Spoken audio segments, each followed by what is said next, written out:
सर्वोपत्तरहित प्रज्ञानघन प्रत्यगर्थो बुद्धिवाहमस्मि जलस्पतिपुराणानाम् आदिं ब्रह्मादिकं नमामि भगवत्पादं शङ्करं लोकशङ्करं शङ्करं बादरायण सूत्रभाष्यकृतो वन्दे भगवन्तो पुनः पुनः श्रीमच्छङ्करभगवत्पूज्यपादगुरुभ्यो नमः वन्दे दर्शिदानन्दं यतिवर्यं महामतिं वेदान्तारविन्दं तद्गुरुं प्रणतोऽस्म्यहं तदाहं पदायिकमध्यमेन नमदाश्रियं तद्गुरुं दर्शिदानन्दं सदाचारं समाश्रये श्री सच्चिदानन्देन्द्र सरस्वती महासद्गुरुभ्यो नमः।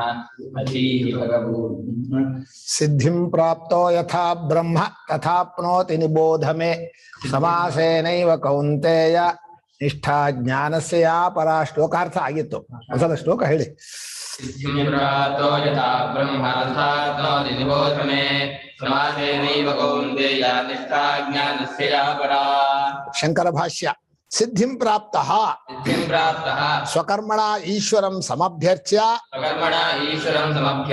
तत्प्रसादजां कायेन्द्रियाणां ज्ञाननिष्ठा योग्यता लक्षणां सिद्धिं प्राप्तः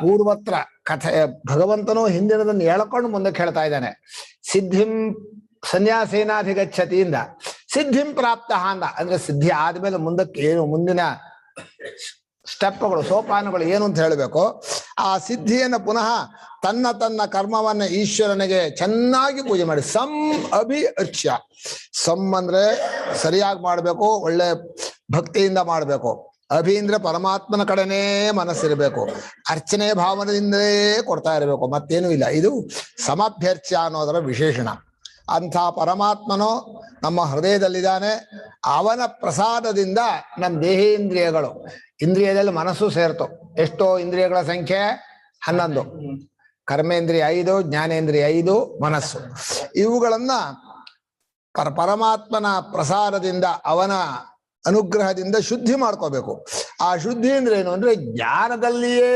ತತ್ಪರನಾಗೋ ಇರುವಂತಹ ಒಂದು ಯೋಗ್ಯತೆಯನ್ನು ಸಂಪಾದನೆ ಮಾಡೋದು ತತ್ವಜ್ಞಾನ ವಿಚಾರ ಪರಮಾತ್ಮನ ಪ್ರೇಮ ಎರಡು ಬಿಟ್ಟು ಬೇರೆ ಬೇಡ ನನಗೆ ಪ್ರಪಂಚದಲ್ಲಿ ಯಾವ ದುಡ್ಡು ಬೇಡ ಯಾವ ಕಾಸು ಬೇಡ ಯಾವ ಜನವೂ ಬೇಡ ಯಾವ ಕೆಲಸವೂ ಏನೇನು ಬೇಡ ಜ್ಞಾನನಿಷ್ಠಾ ಯೋಗ್ಯತಾ ಪ್ರಾಪ್ತಿ ಅದೇ ಸಿದ್ಧಿ ಅದನ್ನು ಪಡ್ಕೊಂಡ ಮೇಲೆ ಅಂದ್ರು ಈಗ ಅದನ್ನ ಸಿದ್ಧಿಂ ಪ್ರಾಪ್ತ ಇತಿ ತದನುವಾದ ಉತ್ತರಾರ್ಥ ಈ ಜ್ಞಾನನಿಷ್ಠಾ ಯೋಗ್ಯತೆಯನ್ನು ಪಡೆದುಕೊಂಡವನೋ ಅಂತ ಹಿಂದೆ ಹೇಳಿದ್ದನ್ನೇ ಮತ್ತೆ ಹೇಳಿದ್ ಯಾತಕ್ಕೆ ಅಂದ್ರೆ ಮುಂದೆ ವಿಷಯ ಹೇಳೋಕೆ ಈ ರೀತಿಯಾಗಿ ಜ್ಞಾನನಿಷ್ಠಾ ಯೋಗ್ಯತೆಯನ್ನ ಪಡ್ಕೊಂಡಂತಹ ಮುಮುಕ್ಷುವು ಕರ್ಮಯೋಗಿಯು ಅಂದ್ರೆ ಕರ್ಮಯೋಗವನ್ನು ಮಾಡಿದವನೋ ಮುಂದಿನ ತರಗತಿಗೆ ಹೋಗ್ಬೇಕು ನಾನ್ 90 ವರ್ಷ ಆದ್ರೂ ಕರ್ಮಯೋಗ ಮಾಡ್ತೇನೆ ಒಪ್ಪಲ್ಲ ಮುಂದಿನ ಕ್ಲಾಸಿಗೆ ಬರ್ಲೇಬೇಕು ಎಷ್ಟು ವರ್ಷ ಆಯ್ತು 1ನೇ ಕ್ಲಾಸಿಗೆ ಸೇರಿ ಬಿಡ್ರಿ ಸಾಕು ಅಂತ ಇದ್ದಾರೆ ಭಾಷ್ಯಕಾರರು ಹೀಗೆ ತದನುವಾದ ಉತ್ತರಾರ್ಥ ಅಂದ್ರು ಇಲ್ಲಿ ಒಂದು ಆಕಾಂಕ್ಷೆಯನ್ನ ಎಳಕೊಂಡು ಭಾಷ್ಯಕಾರರು ಮುಂದಕ್ಕೆ ಹೇಳ್ತಾ ಇದ್ದಾರೆ ಏನು ಸಿದ್ಧಿ ಪ್ರಾಪ್ತ ಆದ್ಮೇಲೆ ಏನ್ ಮಾಡ್ಬೇಕು ಅನ್ನೋಕೋಸ್ಕರ ಕಿಂತದುತ್ತರಂ ಮುಂದಿಂದ ಏನ್ ಸ್ವಾಮಿ ಅದು ಆಯ್ತು ಜ್ಞಾನನಿಷ್ಠಾ ಯೋಗ್ಯತೆ ಬಂತು ಅಂತ ಇಟ್ಕೋಣ ನಮಗೆ ಪರಮಾತ್ಮ ತತ್ವ ವಿಚಾರದಲ್ಲೇ ತುಂಬಾ ಆಸಕ್ತಿ ಇದೆ ನಿದ್ರೆ ಬರೋಲ್ಲ ವಿಕ್ಷೇಪ ಆಗೋಲ್ಲ ಪರಮಾತ್ಮನಲ್ಲೇ ಪರಮ ಪ್ರೇಮ ಇದೆ ಪ್ರಪಂಚದ ಯಾವುದು ಬೇಕು ಅನ್ಸಿಲ್ಲ ಯಾವ ಭೋಗವೂ ಬೇಡ ಯಾವ ವಸ್ತುವು ಬೇಡ ಯಾವ ವ್ಯಕ್ತಿಯೂ ಬೇಡ ಯಾವ ಕೆಲಸವೂ ಬೇಡ ಇಷ್ಟೆಲ್ಲ ನಮ್ಗೆ ಬಂದಿದೆ ಯೋಗ್ಯತೆ ಅಂತ ಆದ್ರೆ ಮುಂದೇನೋ ಮುಂದಕ್ಕೆ ಹೇಳ್ರಿ ಅಂಥೇಳಿ ಯದರ್ಥ ಅನುವಾದ ಇತಿ ಉಚ್ಯತೆ ಈ ಸಿದ್ಧಿಯನ್ನ ಯಾವುದಕ್ಕೋಸ್ಕರ ಹೇಳಿದಿವೋ ಅದ್ಯಾವುದು ಹೇಳಿ ಸ್ವಾಮಿ ಬರೀ ಅನುವಾದ ಹೇಳಿದ್ರೆ ಮುಂದೆ ಇದು ಕೇಳುವವನಲ್ಲಿ ಒಂದು ಆಕಾಂಕ್ಷೆ ಹುಟ್ಟಬೇಕು ಅದಕ್ಕೋಸ್ಕರ ಭಾಷ್ಯಕಾರ ಹೇಳ್ತಾರೆ ಅವನಿಗೆ ಹೌದು ಮುಂದಿಂದೇನೋ ತಿಳ್ಕೊಳ್ಬೇಕು ಅಂತ ನಮ್ಮ ಗುರುಗಳವರು ಗೀತಾ ಸೋಪಾನ ಪಂಕ್ತಿ ಗೀತಾರ್ಥ ಸೋಪಾನ ಪಂಕ್ತಿ ಅಂತ ಹೇಳಿ ಬರ್ದಿದ್ದಾರೆ ತುಂಬಾ ಚೆನ್ನಾಗಿದೆ ಗ್ರಂಥ ಮಹಾ ವಿದ್ವಾಂಸರು ಹೊಗಳಿದ್ರು ಅತ್ಯಂತ ಸರಳ ಅತ್ಯಂತ ವಿವೇಕ ಅತ್ಯಂತ ಅನುಭವಾನುಸಾರಿ ಸಾಧನ ಪ್ರಧಾನವಾದ ಗೀತೆಗೆ 24 ಮೆಟ್ಲನ್ನು ಹಾಕ್ಬಿಟ್ಟಿದ್ದಾರೆ ಒಂದಾದ್ಮೇಲೆ ಒಂದಾದ್ಮೇಲೆ ಅಂತ ಅದು ಏನು ಅದ್ಭುತವಾಗಿದೆ ಕನ್ನಡದಲ್ಲೂ ಮಾಡಿದ್ದಾರೆ ಕನ್ನಡದಲ್ಲೇ ಜೋಡಿಸಿಲ್ಲ ಸರಿಯಾಗಿ ಕನ್ನಡದ ಪ್ರಿಂಟ್ ಆಗಿದೆ ಅದೇ ಸುಬ್ಬಾ ಭಟ್ರು ಮಾಡಿದ ಕೆಲಸ ಸಂಸ್ಕೃತ ಪ್ರಿಂಟ್ ಆಗಿದೆ ಗೀತಾ ಸೋಪಾನ ಪಂಕ್ತಿ ಇನ್ನೊಂದು ಪುಸ್ತಕ ಗೀತಾ ಶಾಸ್ತ್ರಾರ್ಥ ವಿವೇಕ ಬೇರೆ. ಹೌದೌದು, ಗೀತಾ ಶಾಸ್ತ್ರಾರ್ಥ ವಿವೇಕ ಅಂದ್ರೆ ಪದಾರ್ಥ. ಹಾಗೆ ಕೂತಾರೆ ಗೀತಾಶಾಸ್ತ್ರ ಕನ್ನಡ ಇಟ್ಟು ಬಿಟ್ಟು ಬಿಡಿಸಿ ಹಾಕಿಬಿಡ್ತಾರೆ. ಗೀತಾ ಸೋಪಾನ ಪಂಕ್ತಿ ಸ್ವಾಮಿ ಸಂಸ್ಕೃತಲೇ ಕನ್ನಡ ಕನ್ನಡ ಜೋಡಿಸಿಕಲ್ಲ ಅದು ರಾಜ್ಯ ತಿಳ್ಕೊಳ್ಳಿ ಒಂದು ಪ್ರಕಾರ ಮಾಡಿ ಅದು ಸುಬ್ಬ ಪಟ್ಟ ಬಿಡಿಸಾನೆ, ಅದು ಜೋಡಿಕಮ್ಮ ಇದೆ. ಗೀತಾಶಾಸ್ತ್ರ ಸಂಸ್ಕೃತ ಜೋಡಿಸಲ್ಲ. ಹೀಗೆ ಭಗವದ್ಗೀತೆಯ ಮುಂದಿನ ಸೋಪಾನವೇನು ಅಂತ ಕೇಳುವಾಗ ಭಾಷ್ಯಕಾರ ಬರೀತಾರೆ, ಉಚ್ಯತೆ ಯಥಾ ಏನ ಪ್ರಕಾರೇಣ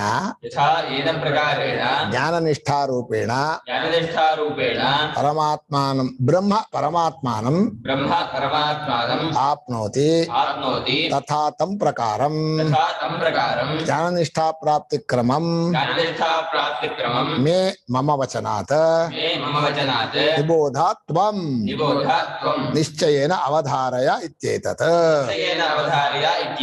ಇದಕ್ಕೆ ಶಂಕರ ಭಾಷ್ಯ ಅತ್ಯಂತ ಸರಳ ಸಂಕ್ಷಿಪ್ತ ಅಲ್ಪ ಗ್ರಂಥಾವೃತ್ತಿ ಆರಭ್ಯತೆ ಅಂತ ಹೇಳ್ತಾರಲ್ಲ, ಸ್ವಲ್ಪವೇ ಹೇಳಿದ್ ಬಹಳ ಚೆನ್ನಾಗಿದೆ, ಸ್ಪಷ್ಟವೂ ಇದೆ, ಸರಳವೂ ಇದೆ ಭಾಷೆ. ಸಾಮಾನ್ಯ ಸಂಸ್ಕೃತ ಬಂದ್ರೂ ಸಾಕು, ಯಾವ ತರ್ಕಶಾಸ್ತ್ರ ಸಂಸ್ಕೃತನೂ ಬೇಡ, ಯಾವ ಕಾವ್ಯಶಾಸ್ತ್ರಗಳ ಇದೆಯಲ್ಲ ರಿಷಧ ಕಿರಾತಾರ್ಜುನೀಯ ಅದೆಲ್ಲ ಬೇಡ. ಇದು ಒಂದು ಸಾಕು ನಮ್ಮ ಜೀವನದಲ್ಲೇ. ಶಂಕರ ಭಾಷ್ಯಕ್ಕೆ ಓದುವಷ್ಟು ಸಂಸ್ಕೃತ ಕಲ್ತ್ಕೊಂಡು ಆ ಸಂಸ್ಕೃತ ಬಲದಿಂದ ಶಂಕರ ಭಾಷ್ಯ ಓದ್ಬಿಟ್ಟು ಬಹಳ ಸಂತೋಷ. ಅದು ಬಿಟ್ಟು ಅಸ್ತ್ಯುತ್ತರ ಸ್ಯಾಂದಿಶಿ ದೊಡ್ಡ ದೊಡ್ಡ ಕಾವ್ಯ ಅದೇ ಸುಮ್ಮನೆ ಆ ಕಡೆ ಈ ಕಡೆ ಅನ್ವಯ ಮಾಡೋದ್ರಲ್ಲೇ ಇರೋ ಟೈಮೆಲ್ಲ ವೇಸ್ಟ್ ಆಗತ್ತೆ. ಆ ರುಚಿ ಬರಬೇಕಾದ್ರೆ ಜಜ್ಬೇಕಲ್ಲ, ಅದೇನ್ ರುಚಿ ಬರುತ್ತೋ. ಆಮೇಲೆ ಬರೀ ಕಲ್ಪನೆಯ ಸಾಕು ಅನ್ಸತ್ತೆ. ಒಂದು ನಮ್ಮ ಕಲ್ಪನೆಯನ್ನು ಕಳೆಯುವಂತಹ ಗ್ರಂಥ ಬರೆದಿಲ್ಲ, ತಪ್ಪು ಕಲ್ಪನೆಗಳನ್ನು ಹುಟ್ಟಿಸೋ ಗ್ರಂಥಗಳು ಸಾವಿರಾರು. ಮನಸ್ಸನ್ನು ಕೆಡಿಸೋದು, ಬೇಡವಾದ್ದನ್ನ ಬೇಕು ಅಂತಲೇ ಆಸೆ ತೋರಿಸಿ ಎಳ್ಕೊಳ್ಳೋದು, ತಂಪರೆಗೆ ಒಂಚೂರು ತೋರಿಸೋದು, ಇದೆಲ್ಲ ಕೆಡಿಸೋ ಕೆಲಸ. ಇಲ್ಲಿ ಭಾಷ್ಯಕಾರರು ಯಥಾ ಅಂದ್ರೆ ಏನ ಪ್ರಕಾರೇಣ ಅಂದ್ರು. ಅದು ವ್ಯಾಕರಣದಲ್ಲೂ ಥಾ ಅನ್ನೋದು ಪ್ರಕಾರಾರ್ಥೇ ಥಾ. ಯಾವ ಪ್ರಕಾರವಾಗಿ ಜ್ಞಾನನಿಷ್ಠೆಯಲ್ಲಿದ್ದರೆ ಅಂತ. ಯಾವ ಪ್ರಕಾರವಾದ ಜ್ಞಾನನಿಷ್ಠಾ ರೂಪಕ್ಕೆ ಅಂತ ಹೇಳುವಾಗ ನಿಷ್ಠಾ ಶಬ್ದಕ್ಕೆ ಎರಡು ಅರ್ಥ ಇದೆ. ನಿಷ್ಠಾ ಅಂದ್ರೆ ಸಮಾಪ್ತಿ ಅಂತ ಒಂದರ್ಥ, ನಿಷ್ಠಾ ಅಂದ್ರೆ ತಾತ್ಪರ್ಯದಿಂದ ಅವಸ್ಥಾನ, ಅಲ್ಲೇ ಮುಳುಗಿರೋದು, ಅಲ್ಲೇ ಮುಗಿಯೋದು. ಇದು ಎರಡೂ ಕೂಡ ನಿಷ್ಠಾ ಅಂದ್ರೆ ಸಮಾಪ್ತಿ. ನಮ್ಮಲ್ಲಿ ನಮ್ಮ ಆಪಸ್ಸಂಬರು ಸಂತಿಷ್ಠತೆ ಸೋಮಯಾಗ, ಸಂತಿಷ್ಠತೆ ಪಿತೃಯಜ್ಞ, ಸಂತಿಷ್ಠತೆ ದರ್ಶಪೂರ್ಣ ಮಾಸವು ಅಂದ್ರೆ ನಿಲುಗಡೆಯಾಗತ್ತೆ ಅಂತ ಹೇಳ್ತಾರೆ ಹೊರತು ಮುಗಿಯತ್ತೆ ಅಂತ ಹೇಳೋದೇ ಇಲ್ಲ ಅವರು. ನೆಲೆ ನಿಲ್ಲುತ್ತದೆ ಅಂತ. ಆ ಜ್ಞಾನ ನಿಷ್ಠೆಯು ನೆಲೆ ನಿಲ್ಲೋದು ಎಲ್ಲಿ, ತಾತ್ಪರ್ಯದಿಂದ ಇರೋದು ಎಲ್ಲಿ. ಇದು ಎರಡು ಭಾಗ. ಅಂದ್ರೆ ಹೋಗ್ತಾ ಇರೋ ಜಾಗ ಎಷ್ಟು ಚೆನ್ನಾಗಿದೆ, ಹೋಗಿ ಮುಟ್ಟಿ ನೆಲೆ ನಿಲ್ಲುತ್ತಲ್ಲ ಅದು ಎಷ್ಟು ಚೆನ್ನಾಗಿದೆ. ಎರಡನ್ನೂ ಹೇಳ್ಬೇಕು, ಬಹಳ ಚೆನ್ನಾಗಿದೆ ಇದು. ಇಲ್ಲಿ ಬ್ರಹ್ಮ ಅಂದ್ರೆ ಪರಮಾತ್ಮಾನಂ ಅಂತ ಭಾಷ್ಯಕಾರರು ಬರೆದ್ರು. ಇಲ್ಲಿ ಶ್ಲೋಕದಲ್ಲಿ ಇರೋದೇನೋ ಬ್ರಹ್ಮ ಅಲ್ವಾ. ಯಥಾ ಬ್ರಹ್ಮ ಅಲ್ಲಿ ತಥಾ ಅನ್ನೋದನ್ನು ಮುಂದಕ್ಕೆ ತಗೋಬೇಕು. ಯಥಾ ಬ್ರಹ್ಮ ಆಪ್ನೋತಿ ತಥಾ ನಿಬೋಧ ಅಲ್ವಾ. ಯಥಾ ತಥಾ ಇದೆಯಲ್ಲ, ಯಥಾ ಬ್ರಹ್ಮ ಸಿದ್ಧಿಯನ್ನ ಅಂದ್ರೆ ಜ್ಞಾನಿಷ್ಠ ಯೋಗ್ಯತೆಯನ್ನು ಪಡ್ಕೊಂಡ್ಮೇಲೆ ಹೇಗೆ ಪರಮಾತ್ಮನನ್ನು ಪಡ್ಕೊಳ್ತಾನೋ ಅಂತ. ಇಲ್ಲಿ ಪರಮಾತ್ಮನ ಶಬ್ದಕ್ಕೆ ಪರಮನಾದ ಆತ್ಮ ಅಂದ್ರೆ ಸ್ವರೂಪ. ಪರಮಾರ್ಥವಾದದ್ದು ಮಿಗಿಲಿಲ್ಲದ್ದು ಎರಡರ್ಥವನ್ನು ಪರಮ ಶಬ್ದಕ್ಕೆ ಮಾಡಬಹುದು. ಇನ್ನು ಉಳಿದವರೆಲ್ಲ ಕಲ್ಪಿತಾತ್ಮರು. ಆತ್ಮ ಬುದ್ಧಿಯೇ ಪ್ರೇಮದ ಲಕ್ಷಣ. ನೀವು ನೆನಪಿಟ್ಕೊಂಬಿಡಿ, ಆತ್ಮ ಅಂತ ತಿಳ್ಕೊಂಡ ಅಂದ್ರೆ ಅಲ್ಲಿ ಪ್ರೇಮ ಬಂತು ಅಂತ ಅರ್ಥ. ನೀವು ತಪ್ಪಾಗಿ ಯಾರು ತಿಳ್ಕೊಳ್ಳಿ, ಸರಿಯಾಗಿ ತಿಳ್ಕೊಳ್ಳಿ. ಆತ್ಮೀಯ ಬುದ್ಧಿ ಇದ್ರೆ ತುಂಬಾ ಆತ್ಮೀಯರು ಅಂದ್ರೆ ನಾನು ಆತ್ಮನಲ್ಲ, ಸ್ವಲ್ಪ ಕೆಳಗೆ ಅಂತ ಅರ್ಥ. ಬಹಳ ಆತ್ಮೀಯರು ಅಂತ ಹೇಳ್ತೀವಲ್ಲ, ಬಹಳ ಆತ್ಮೀಯರು ಅಂದ್ರೆ ಹೆಚ್ಚಿನವರಲ್ಲ, ಆತ್ಮನಲ್ಲ, ಆತ್ಮೀಯರು, ಆತ್ಮಕ್ಕೆ ಸಂಬಂಧಪಟ್ಟವರು. ಈ ರೀತಿಯಾಗಿ ಪರಮಾತ್ಮನಲ್ಲಿ ಆತ್ಮೀಯ ಪ್ರೇಮವೋ ಆತ್ಮ ಪ್ರೇಮವೋ ಅಂದ್ರೆ ಯಾವ್ದು ಬೇಕು ನಿಮ್ಗೆ? ಆತ್ಮೀಯ ಆತ್ಮೀಯ ಅಂತ ಇದ್ದಾರೆ ಗುರುಗಳು. ಮತ್ತೆ ಹೆಚ್ಚು ಬೇಕಾದ್ರೆ ಆತ್ಮೀಯ ಹೋಗ್ಬೇಕಲ್ಲ. ಓಹೋ, ಹೊರಗಡೆ ಹೋಗಲ್ಲ ಅಂತ. ಆತ್ಮ ಆತ್ಮೀಯ, ಆತ್ಮೀಯ ಅಲ್ಲ ಆತ್ಮೀಯ ಗೊತ್ತಾಗಬೇಕಾದ್ರೆ ಆತ್ಮ ಗೊತ್ತಾಗ್ತಾರೆ. ಆತ್ಮೀಯ ಎಲ್ಲವೂ ಆತ್ಮ. ಹೀಗೆ ಬ್ರಹ್ಮವನ್ನ ಪಡ್ಕೊಳ್ತಾನೆ ಅಂದ್ರೆ ಆತ್ಮನಾದ್ಮೇಲೆ ಪಡ್ಕೊಳ್ತಾನೆ ಅನ್ನೋದು ಗೌಣ. ಸ್ವರೂಪವನ್ನ ಪಡ್ಕೊಳಕ್ಕಾಗಲ್ಲ ಅಂತ ಹೇಳೋಣ, ಪಡ್ಕೊಳ್ಳೋ ಬೇಕಾಗಿಲ್ಲ ಅಂತ ಹೇಳೋಣ. ಯಾವ ಶಬ್ದ ಸರಿ? ಆಗೋಲ್ಲ ಅಂತ ಹೇಳೋಣ, ಬೇಕಾಗಿಲ್ಲ ಅಂತ ಹೇಳೋಣ, ಎರಡೂ ಸರಿ. ಬೇಕಾಗಿಲ್ಲ. ಎಲ್ಲಿದೆಯಾ ಪರಮಾತ್ಮ? ಸಿಕ್ಕಿದ್ದಾನ ನನಗೆ? ಬ್ರಹ್ಮವಿದ ಆಪ್ನೋತಿ, ಅಲ್ಲೂ ಆಪ್ನೋತಿ ಇದೆಯಲ್ಲೋ. ಪಡ್ಕೋಬೇಕು ಅನ್ನೋದು ಲೋಕದೃಷ್ಟಿಯಲ್ಲಿ ನಮಗೆ ಆತ್ಮೀಯವಾದದ್ದು ಪಡ್ಕೊಳ್ಬೇಕೋ ಆತ್ಮನನ್ನು ಪಡ್ಕೊಳ್ಬೇಕೋ ಅಂದ್ರೆ ಲೋಕದ ಪ್ರಯತ್ನವಲ್ಲ, ಆತ್ಮೀಯರಲ್ಲೇ ಇರೋದು. ಆತ್ಮನ್ ಯಾರು ಪಡ್ಕೊಳಕ್ ಹೋಗಲ್ಲ, ಕಲ್ಪಿತಾತ್ಮರನ್ನೇ ಪಡ್ಕೊಳ್ಳಲ್ಲ. ಕಲ್ಪಿತಾತ್ಮರು ಎಷ್ಟು ಜನ?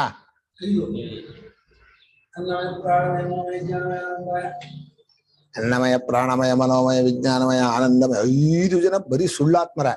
ಸುಳ್ಳಾತ್ಮರನ್ನೇನೋ ನಿಜವಾದ ಆತ್ಮನನ್ನ ದಾರಿ ತಪ್ಪಿಸಿ ಬೇರೆ ಕಡೆ ಎಳ್ಕೊಂಡು ಹೋಗಿ ಕಳ್ಳರ ಕಾಟ್ರು ದರೋಡೆಕೋರು ಬರ್ತಾರಲ್ಲ, ಹಾಗೆ ಪ್ರಪಂಚದ ಸಂಸಾರ ಮುಳುಗಾಕೋ ಜನ 5 ಜನ ಇದ್ದಾರೆ ನಿನ್ ಜೊತೆಲಿ. ಎಳ್ಕೊಂಡು ಬರ್ತಾರೆ, ಬೇಡ ಬೇಡ ಅಂದ್ರು. ಅದನ್ನ ತಿನ್ನು, ಅದನ್ನ ನೋಡು, ಅದನ್ನ ಅನುಭವಿಸು, ಅದನ್ನ ಯೋಚನೆ ಮಾಡು. ಅದೇ ಕೆಲಸ.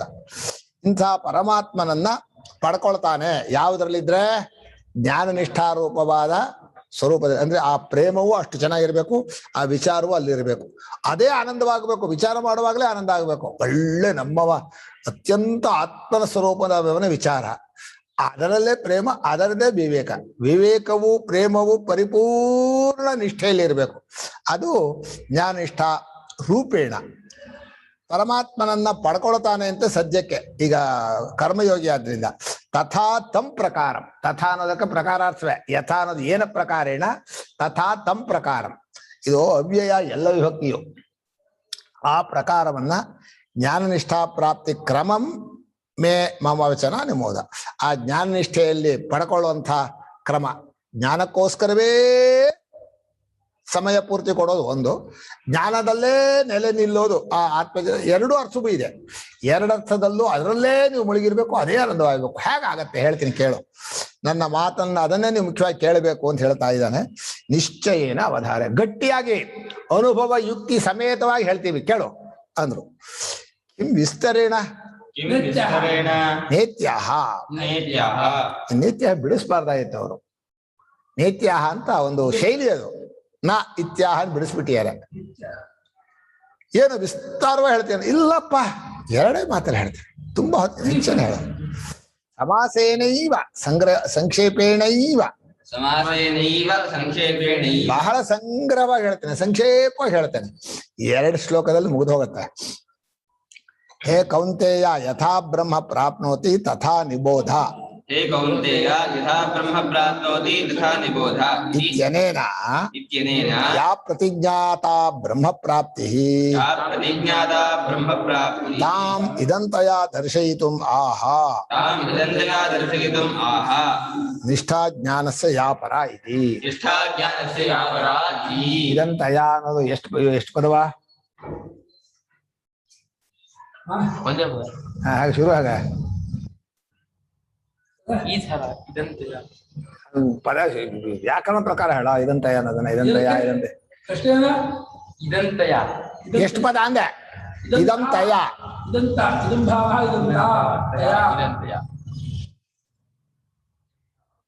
ಬೇಗ ಇದೇನು? ಅಹಂತ, ಮಮತ, ತವತ. ಯಾವ ರೀತಿಯಾಗಿ ಪರಮಾತ್ಮನನ್ನ ಪಡ್ಕೊಳ್ತೀಯೋ ಅದನ್ನ ಚೆನ್ನಾಗಿ ಕೇಳು ಅಂತ ಮತ್ತೆ ಒತ್ತಿ ಹೇಳ್ತಾ ಇರೋದು ಬಹಳ ಮುಖ್ಯವಾದ ವಿಚಾರ. ಬೇರೆ ಕಡೆ ಮನಸ್ಸು ಕೊಡಬೇಡ ಅಂತ ಪ್ರತಿಜ್ಞೆ ಮಾಡಿದಂತಹ ಬ್ರಹ್ಮ ಪ್ರಾಪ್ತಿಯನ್ನ, ಅಂದ್ರೆ ಪರಮಾತ್ಮ ಪ್ರಾಪ್ತಿಯನ್ನ ಇದೇ ಅದು ಅಂತ, ಇದು ಅಂತ ಮುಂದೆ ಹೇಳ್ಬೇಕಾಗಿದೆ. ಇದೇ ಕಣ ಅಂತ ಹೇಳ್ತಾ ಪರಮಾಚಾರ್ಯ ತೋರಿಸಿಲ್ಲ. ಇವರೇ ಆ ಶ್ಲೋಕದ ಅರ್ಥ. ತುಂಬಾ ಹೇಳ್ಬೇಡ, ಇವರೇ ಅಂತಂದ್ರೆ ಹೆಚ್ಚು ಹೇಳ್ಬೇಕಾಗಿಲ್ಲ, ನಿನಗೆ ಅರ್ಥವಾಗತ್ತೆ ಅಂತ. ಆ ರೀತಿ ಇದಂತಯ ದರ್ಶಯಿತು ಆಹಾ. ಅದಕ್ಕೋಸ್ಕರ ಹೇಳಿದ ಪರಮಾತ್ಮ ನಿಷ್ಠಾ ಜ್ಞಾನಸ್ಯ ಯಾಪರ. ಈಗ ಅದನ್ನು ವಿವರಣೆ ಮಾಡ್ತಾರೆ. ಜ್ಞಾನದ ನಿಲುಗಡೆ, ಜ್ಞಾನದಲ್ಲೇ ನೆಲೆ ನಿಲ್ಲೋದು, ಜ್ಞಾನದಲ್ಲೇ ತಾತ್ಪರ್ಯದಿಂದ ಕೂರುವುದು, ಈ ಎಲ್ಲ ಅರ್ಥವೂ ಇದೆ ಇಲ್ಲಿ. ಅನುಭವಪೂರ್ವಕವಾದ ಜ್ಞಾನ, ಅದಕ್ಕೆ ತಕ್ಕಂಥ ಪ್ರೇಮ, ಎರಡು ಸೇರ್ಕೊಂಡು ಹೋಗುತ್ತೆ, ಒಂದು ಹೋಗೋದೇ ಇಲ್ಲ. ನಿಷ್ಠಾ ಪರ್ಯವಸಾನಂ ಪರಿಸಮಾಪ್ತಿ ಚೇತತ. ಭಾಷ್ಯಕಾರ ಇಲ್ಲಿ ನಿಷ್ಠಾ ಅಂದ್ರೆ ಮುಗಿಯೋದು, ನಿಲುಗಡೆಯಾಗೋದು, ಸಮಾಪ್ತಿ ಆಗೋದು. ಅಂದ್ರೆ ಇನ್ನು ತಿಳ್ಕೋಬೇಕು ಅಂತಿಲ್ಲ. ತದಾ ಗಂತಾಸಿ ನಿರ್ವೇದಂ. ಸಾಯ್ತು, ಯಾರು ಏನ್ ಹೇಳಿದ್ರು ಇನ್ನು ಇದಕ್ಕಿಂತ ಹೆಚ್ಚು ಹೇಳಕ್ ಬರಲ್ಲ. ಎಲ್ಲೂ ಕುತೂಹಲ ಇರಲ್ಲ, ತಿಳ್ಕೊಳ್ಬೇಕಾದ್ದು ಉಳಿಯೋದಿಲ್ಲ. ಎಲ್ಲ ಜ್ಞೇಯಸ್ಯ ಅನ್ಯಸ್ಯ ಅಭಾವಾತರ. ಅಷ್ಟು ಕಲ್ಪಿತ ಜ್ಞೇಯಗಳು ಹೋಯ್ತು. ಪರಮಾರ್ಥ ಒಂದು ಗೊತ್ತಾಯ್ತು, ಸುಳ್ಳಾದದ್ದೆಲ್ಲ ಹೋಯ್ತು. ಇನ್ನೇನು ತಿಳ್ಕೊಳ್ಬೇಕಾದ್ದಿದೆ? ಮನುಷ್ಯನಿಗೆ ತಿಳ್ಕೊಳ್ಬೇಕಾದಿದೆ ಉಳ್ಕೊಂಡಿದೆ ಅಂದ್ರೆ ಅವನು ಕೊರತೆ, ಅವನಲ್ಲಿ ಬುದ್ಧಿ ಸರಿ ಇಲ್ಲ ಅಂತ ಅರ್ಥ. ಆ ರೀತಿಯಾಗಿ ಪೂರ್ಣ ಕೃತಕೃತ್ಯನಾಗಬೇಕು ಅಂದ್ರೆ ಮಾಡಬೇಕಾದ್ದು ಉಳಿಬಾರ್ದು, ತಿಳ್ಕೊಳ್ಕೊಳ್ಬೇಕಾದ್ದು ಉಳಿಬಾರ್ದು, ಹಾಗೆ ತನ್ನದಾಗದೆ ಇರೋದು ಯಾವುದು ಉಳಿಬಾರ್ದು, ತನ್ನದಾಗದೆ ಇರೋದು ಯಾವುದು ಇರಬಾರ್ದಂತ. ಅಂದ್ರೆ ಎಲ್ಲ ತನ್ನದಾಗ್ಬೇಕೋ ತಾನಾಗ್ಬೇಕೋ, ಎಲ್ಲವೂ ತನ್ನದಾಗ್ಬೇಕೋ ತಾನೇ ಆಗ್ಬೇಕು ಅಂದೆ. ನನ್ನದಾಗ್ಬೇಕು ಅಂದ್ರೆ ಈಶ್ವರ ನಾನು ಅಂತ, ನಾನೇ ಆಗ್ಬೇಕು ಅಂದ್ರೆ ಬೇರೆನೇ ಇಲ್ಲ. ಎಂತದು ನಿಂದೆ ನೀನೇ ಎಲ್ಲ ಬಿಡು. ಆ ಪರಮಹಂಸ ಕೇಳಿದ್ರಂತೆ, ಅಮೃತದ ಸಾಗರ ದಡದಲ್ಲಿ ಕೂತ್ಕೊಂಡು ಕುಡಿತೀಯೋ ಸಮುದ್ರದಲ್ಲಿ ಮುಳುಗೋಗ್ಬಿಡ್ತೀಯೋ ಅಂತ. ಮುಳುಗೋದ್ರು ಸತ್ತೋಗ್ಬಿಡ್ತೀನಿ ನಿಂದ ಅವನು ವಿವೇಕಾನಂದ. ಮುಳುಗೋದ್ರು ಸಾಯ್ತಾರ? ಯಾವ್ದ್ರಲ್ಲಿ ಮುಳುಗಿದ್ರೆ? ಅಮೃತ ಸಾಗರ, ಸಾಗರದ ಹೆಸರೇ ಅಮೃತ. ಅದ್ರಲ್ಲಿ ಮುಳುಗ್ಬಿಟ್ರೆ ಸತ್ತೋಗೋದು ಹೇಗೆ? ಅದೇ ಸಾಯೋದಾದ್ರೆ ನಾನು ಸಾಯಲಿ ಬಿಡ್ರಿ, ನಾನು ಸತ್ರೇನೆ ಅಮೃತ ಸಿಗೋದು. ಚೆನ್ನಾಗಿದೆ. ಹೀಗೆ ನಿಷ್ಠಾ ಪರ್ಯವಸಾನಂ ಪರಿಸಮಾಪ್ತಿ ಕಸ್ಯ ನಮಸ್ಕಾರ ಗುರುಗಳೇ. ಶೈಲಜಾ ಹೇಳಿ. ಈಗ ನೀವು ಹೇಳಿದ್ರಲ್ಲ ಎಲ್ಲವೂ ತನ್ನದೇ ಆಗಬೇಕು ಅಥವಾ ತಾನೇ ಆಗಬೇಕು ಅಂತ. ಹೌದು, ಎಲ್ಲವೂ ತಾನೇ ಆಗ್ಬೇಕಲ್ವಾ? ಹೌದು, ಕರೆಕ್ಟ್, ಸರಿಯಾದ ಮಾತು. ಒಪ್ಪಿಗೆ. ತನ್ನದಾದ್ರೆ ಈಶ್ವರತ್ವ ಬರುತ್ತೆ, ನನ್ನದು ಅಂತ ಒಂದು ಅಭಿಮಾನ ಮದ ಇರುತ್ತೆ. ಅದನ್ನ ನಾವು ಇದರಲ್ಲಿ ಸರ್ವಾತ್ಮ ಭಾವ ಅಂತ ಕರೆಯೋದು. ಸಮ್ಯಕ್ ದರ್ಶನದಿಂದ ಸರ್ವಾತ್ಮ ಭಾವವನ್ನ ಪಡ್ಕೊಳ್ತಾನೆ, ಪರಿಚ್ಛಿನ್ನಾತ್ಮ ಭಾವವನ್ನ ಕಳ್ಕೊಳ್ತಾನೆ. ಹಾಗೆ ಹೇಳೋಣ, ಈ ಕಡೆ ಮುಖದಿಂದ ಹೇಳೋಣ. ಬಹಳ ಭಾಷೆಗೆ ಇರುವ ದೋಷಗಳು ಬಹಳ ಕಷ್ಟ. ಬ್ರಹ್ಮಜ್ಞಾನವು ಪರ ಅಂದ್ರೆ ಬ್ರಹ್ಮಜ್ಞಾನದ ಕೊನೆ, ಬ್ರಹ್ಮಜ್ಞಾನದಲ್ಲಿ ನೆಲೆ. ಯಾವುದು ಹೆಚ್ಚಿನ ಬ್ರಹ್ಮಜ್ಞಾನ ಅಂದ್ರೆ ಏನು? ಗೌಣ ಬ್ರಹ್ಮಜ್ಞಾನ, ಪರ ಬ್ರಹ್ಮಜ್ಞಾನ. ಹಾಗೆ ಮಾಡ್ಕೊಳ್ರೆ. ಗೌಣವಾದದನ್ನ ಬ್ರಹ್ಮ ಭಾವನೆ ಮಾಡಿದ್ರೆ ಗೌಣ ಬ್ರಹ್ಮಜ್ಞಾನ. ಗೌಣ ಬ್ರಹ್ಮರಲ್ಲಿ ಉಪಾಸನೆ ಬುದ್ಧಿ ಇದ್ರೆ ಅದು ಗೌಣ. ಪರಬ್ರಹ್ಮಜ್ಞಾನ ಅಂದ್ರೆ ಅನುಭವದಲ್ಲಿ ನೆಲೆ ನಿಂತ್ರೆ ಪರವಾದ ಬ್ರಹ್ಮಜ್ಞಾನ. ಬ್ರಹ್ಮಜ್ಞಾನಸ್ಯ ಯಾ ಪರಾನಿಷ್ಠ. ಈಗ ಕೇಳ್ತಾರೆ ಪ್ರಶ್ನೆ, ಕೀದೃಶಿ ಸಾ? ಆ ಬ್ರಹ್ಮಜ್ಞಾನದ ನಿಷ್ಠೆಯನ್ನು ಹೇಳಿದ್ರಲ್ಲ ಪರಮಾತ್ಮ, ಅದು ಯಾವ ತರ ಇರತ್ತೆ ಹೇಳ್ರಿ ನಮ್ಗೆ. ಇನ್ನು ಹೊರಟಿದ್ದಾನೆ, ಆ ಊರು ಎಷ್ಟು ದೂರ ಇದೆ, ಅದು ಹೇಗಿದೆ ಆ ಊರು? ಯಾದೃಶಂ ಆತ್ಮಜ್ಞಾನಂ, ಪರಮಾತ್ಮನ ಜ್ಞಾನ ಹೇಗಿದೆಯೋ ಹಾಗೇ ಇರುತ್ತೆ ನಿಷ್ಠೆ. ಕೀದೃಕ್ತತ್, ಆತ್ಮಜ್ಞಾನ ಯಾವ ತರ ಇರುತ್ತೆ? ಆತ್ಮ ಹೇಗಿದಾನೋ ಹಾಗೆ. ಯಾದೃಶ ಆತ್ಮ, ಆತ್ಮನ ಹೇಗಿರ್ತಾನೆ ಅಂತ ಮತ್ ಕೇಳ್ಬೇಕು. ಆತ್ಮನ ಹೇಗಿರ್ತಾನೋ ಆ ತರ ಜ್ಞಾನ, ಜ್ಞಾನ ಹೇಗಿರುತ್ತೋ ಆ ತರ ನಿಷ್ಠ. ಕೀದೃಶೋಸವು, ಈ ಆತ್ಮನು ಯಾವ ತರ ಇದ್ದಾನೆ ಹೇಳ್ರಿ. ಈಗ ಆತ್ಮನ ಜ್ಞಾನ ಆತ್ಮನ ತರಹ, ಆತ್ಮಜ್ಞಾನ ಯಾವ ತರ ಇದೆಯೋ ಆತ್ಮನಿಷ್ಠ, ಆತ್ಮಜ್ಞಾನ ನಿಷ್ಠ. ಇನ್ನು ಆತ್ಮನ ಹೇಗಿದ್ದಾನೆ? ಯಾದೃಶಃ ಭಗವತಾ ಉಕ್ತಃ, ಪರಮಾತ್ಮನೋ ಆತ್ಮನನ್ನ ಆರಂಭದ 2ನೇ ಅಧ್ಯಾಯದಿಂದ ಹೇಳಿದ್ದಾನೆ. ಅವಿನಾಶಿರು ತದ್ವಿಧಿ ಏನ ಸರ್ವಮಿದಂ ತತಂ ಅವ್ಯಕ್ತೋಯಂ ಅಚಿಂತ್ಯೋಯಂ ನಜಾಯತೆ ಆಯ್ತಲ್ಲ, ಅಚ್ಛೇದ್ಯ ಅದಾಹ್ಯೋಯಂ ಅಕ್ಲೇದ್ಯೋ ಶೋಷ್ಯೇವ. ಹೀಗೆ ಪರಮಾತ್ಮನ ಗೀತೆಯಲ್ಲಿ ಪದೇ ಪದೇ ಆತ್ಮಸ್ವರೂಪವನ್ನು ಅಲ್ಲಲ್ಲೇ ವಿವರಣೆ ಮಾಡ್ತಾನೆ ಹೋಗ್ತಾನೆ. ಭಗವಂತ ಹೇಗೆ ಆತ್ಮನನ್ನ ವಿವರಣೆ ಮಾಡಿದಾನೋ ನಮ್ಮ ಸ್ವರೂಪವನ್ನ, ಆ ರೀತಿ ಜ್ಞಾನ. ಆ ಜ್ಞಾನ ಹೇಗಿದೆಯೋ ಅದರಲ್ಲೇ ನಿಷ್ಠೆ, ತಾತ್ಪರ್ಯದಿಂದ ಇರೋದು. ಆ ನಿಷ್ಠೆಯಲ್ಲಿ ಇರೋದು ಹೇಗೆ ಮುಗಿಯತ್ತೆ, ಯಾವಾಗ ನಿಲ್ಗಡೆ ಆಗತ್ತೆ ಹೇಳಬೇಕು. ಉಪನಿಷದ್ ವಾಕ್ಯೈಶ್ಚ ನ್ಯಾಯತಶ್ಚ, ಉಪನಿಷದ್ ವಾಕ್ಯಗಳಲ್ಲೂ ಆತ್ಮಸ್ವರೂಪವನ್ನು ಹೇಳಿದೆ. ಅನುಭವಾನುಸಾರಿ ಯುಕ್ತಿಯಿಂದಲೂ ಆ ಆತ್ಮಸ್ವರೂಪವನ್ನ ಅನಾತ್ಮನಿಂದ ಬಿಡುಗಡೆ ಮಾಡ್ಕೊಂಡು ತಿಳ್ಕೋಬಹುದು. ಅನ್ವಯ ವ್ಯತಿರೇಕದಿಂದ ಅನಾತ್ಮವೆಲ್ಲ ಕಳಚ್ಕೊಂಡು, ನೀವೇನು ಕಳಚ್ಕೊಳ್ಬೇಕಲ್ಲ, ತಾವಾಗಿ ಬಿಟ್ಟು ಹೋಗುತ್ತೆ. ಬಿಟ್ಟು ಹೋಗೋದನ್ನ ಬಿಡೋ ಕಲ್ತ್ಕೋಬೇಕಷ್ಟೆ. ಬಿಟ್ಟು ಹೋಗೋದನ್ನು ಹಿಡ್ಕೊಂಡು ಹೋಗ್ಬೇಡಿ ಅಂತ ಹಿಡ್ಕೋಬಾರ್ದು. ಹೋದ್ರು ಹೋಯ್ತು, ಬಿಟ್ಟೋಗಿ ಅಂದ್ರೆ ನಿಮ್ಮ ಸ್ವರೂಪ ತಾನಾಗಿ ಉಳ್ಕೊಳ್ಳೋದು. ಹೀಗೆ ಆತ್ಮನ ಸ್ವರೂಪವನ್ನ ಅನ್ವಯ ವ್ಯತಿರೇಕ ನ್ಯಾಯದಿಂದ ತಿಳ್ಕೊಂಡು, ಉಪನಿಷದ್ ವಾಕ್ಯದಿಂದ ಅನುಭವದಲ್ಲಿ ಕಂಡುಕೊಂಡು, ಭಗವದ್ಗೀತೆಯಲ್ಲೂ ಉಪನಿಷದ್ ವಾಕ್ಯಲ್ಲೂ ಹೇಳಿರುವಂತಹದ್ದನ್ನ ಆತ್ಮ ಅಂತ ತಿಳಿ, ಆ ಆತ್ಮನ ಅನುಭವಾರೂಪವಾದ ಜ್ಞಾನ ಆತ್ಮಜ್ಞಾನ, ಅದರಲ್ಲಿಯೇ ತಾತ್ಪರ್ಯತೆಯಿಂದ ಇರೋದಿದೆಯಲ್ಲ. ಅತ್ಯಂತ ಪ್ರೇಮ ಆದ್ಮೇಲೆ ಅಲ್ಲೇ ತಾನೆ ಆನಂದವೂ ಹೌದು ಪ್ರೇಮವೂ ಹೌದು. ಯಾಕೆ ಬೇರೆ ಕಡೆ ಹೋಗ್ತಾರೆ? ಅಭಯವೂ ಹೌದು. ಹೋಗೇ ಇಲ್ಲ. ಯಾರಾದ್ರೂ ಅತ್ಯಂತ ಪ್ರೇಮಾಸ್ಪದ, ಅತ್ಯಂತ ಆನಂದ, ಅತ್ಯಂತ ಅಭಯವಾದ ವಸ್ತು ತನಗೆ ಸಿಕ್ಕಿದ ಮೇಲೆ ಬೇರೆ ಕಡೆ ಹೋಗ್ತಾರ? ಯಾರು ಹೋಗಲ್ಲ. ಹೋಗ್ತಾನೂ ಇಲ್ಲ, ಹೋಗೋದು ಇಲ್ಲ. ಹೋಗೋದು ಇಲ್ಲ. ಹೋದ್ರೆ ಅವ್ರಿಗೆ ಸಿಕ್ಕಿಲ್ಲ ಅಂತ ಅರ್ಥ. ಹೋದಾಗಿರ್ತಾರೆ. ಈಗ ಪ್ರಶ್ನೆ, ಆತ್ಮಜ್ಞಾನ ಅಂತ ಹೇಳಿದ್ರಲ್ಲ, ಇದು ಆಗೋದೇ ಇಲ್ಲ ಅಂತ ಶುರು ಮಾಡ್ತಾನೆ. ಸ್ವಾಮಿ, ಜ್ಞಾನ ಆಗ್ಬೇಕಾದ್ರೆ ಒಂದು ರೂಲ್ಸ್ ಇದೆ. ಇದು ಯಾವಾಗ ಅಂದ್ರೆ, ಲೋಕದ ಒಳಗೆ, ಪ್ರಪಂಚದ ಒಳಗೆ ಜ್ಞಾನ ಆಗ್ಬೇಕಾದ್ರೆ ಒಂದು ಕ್ರಮ ಇದೆ. ಅದಕ್ಕೊಂದು ಆಕಾರ ಇರ್ಬೇಕಲ್ವಾ? ನಾನು ವಿಷಯಾಕಾರಂ ಜ್ಞಾನಂ.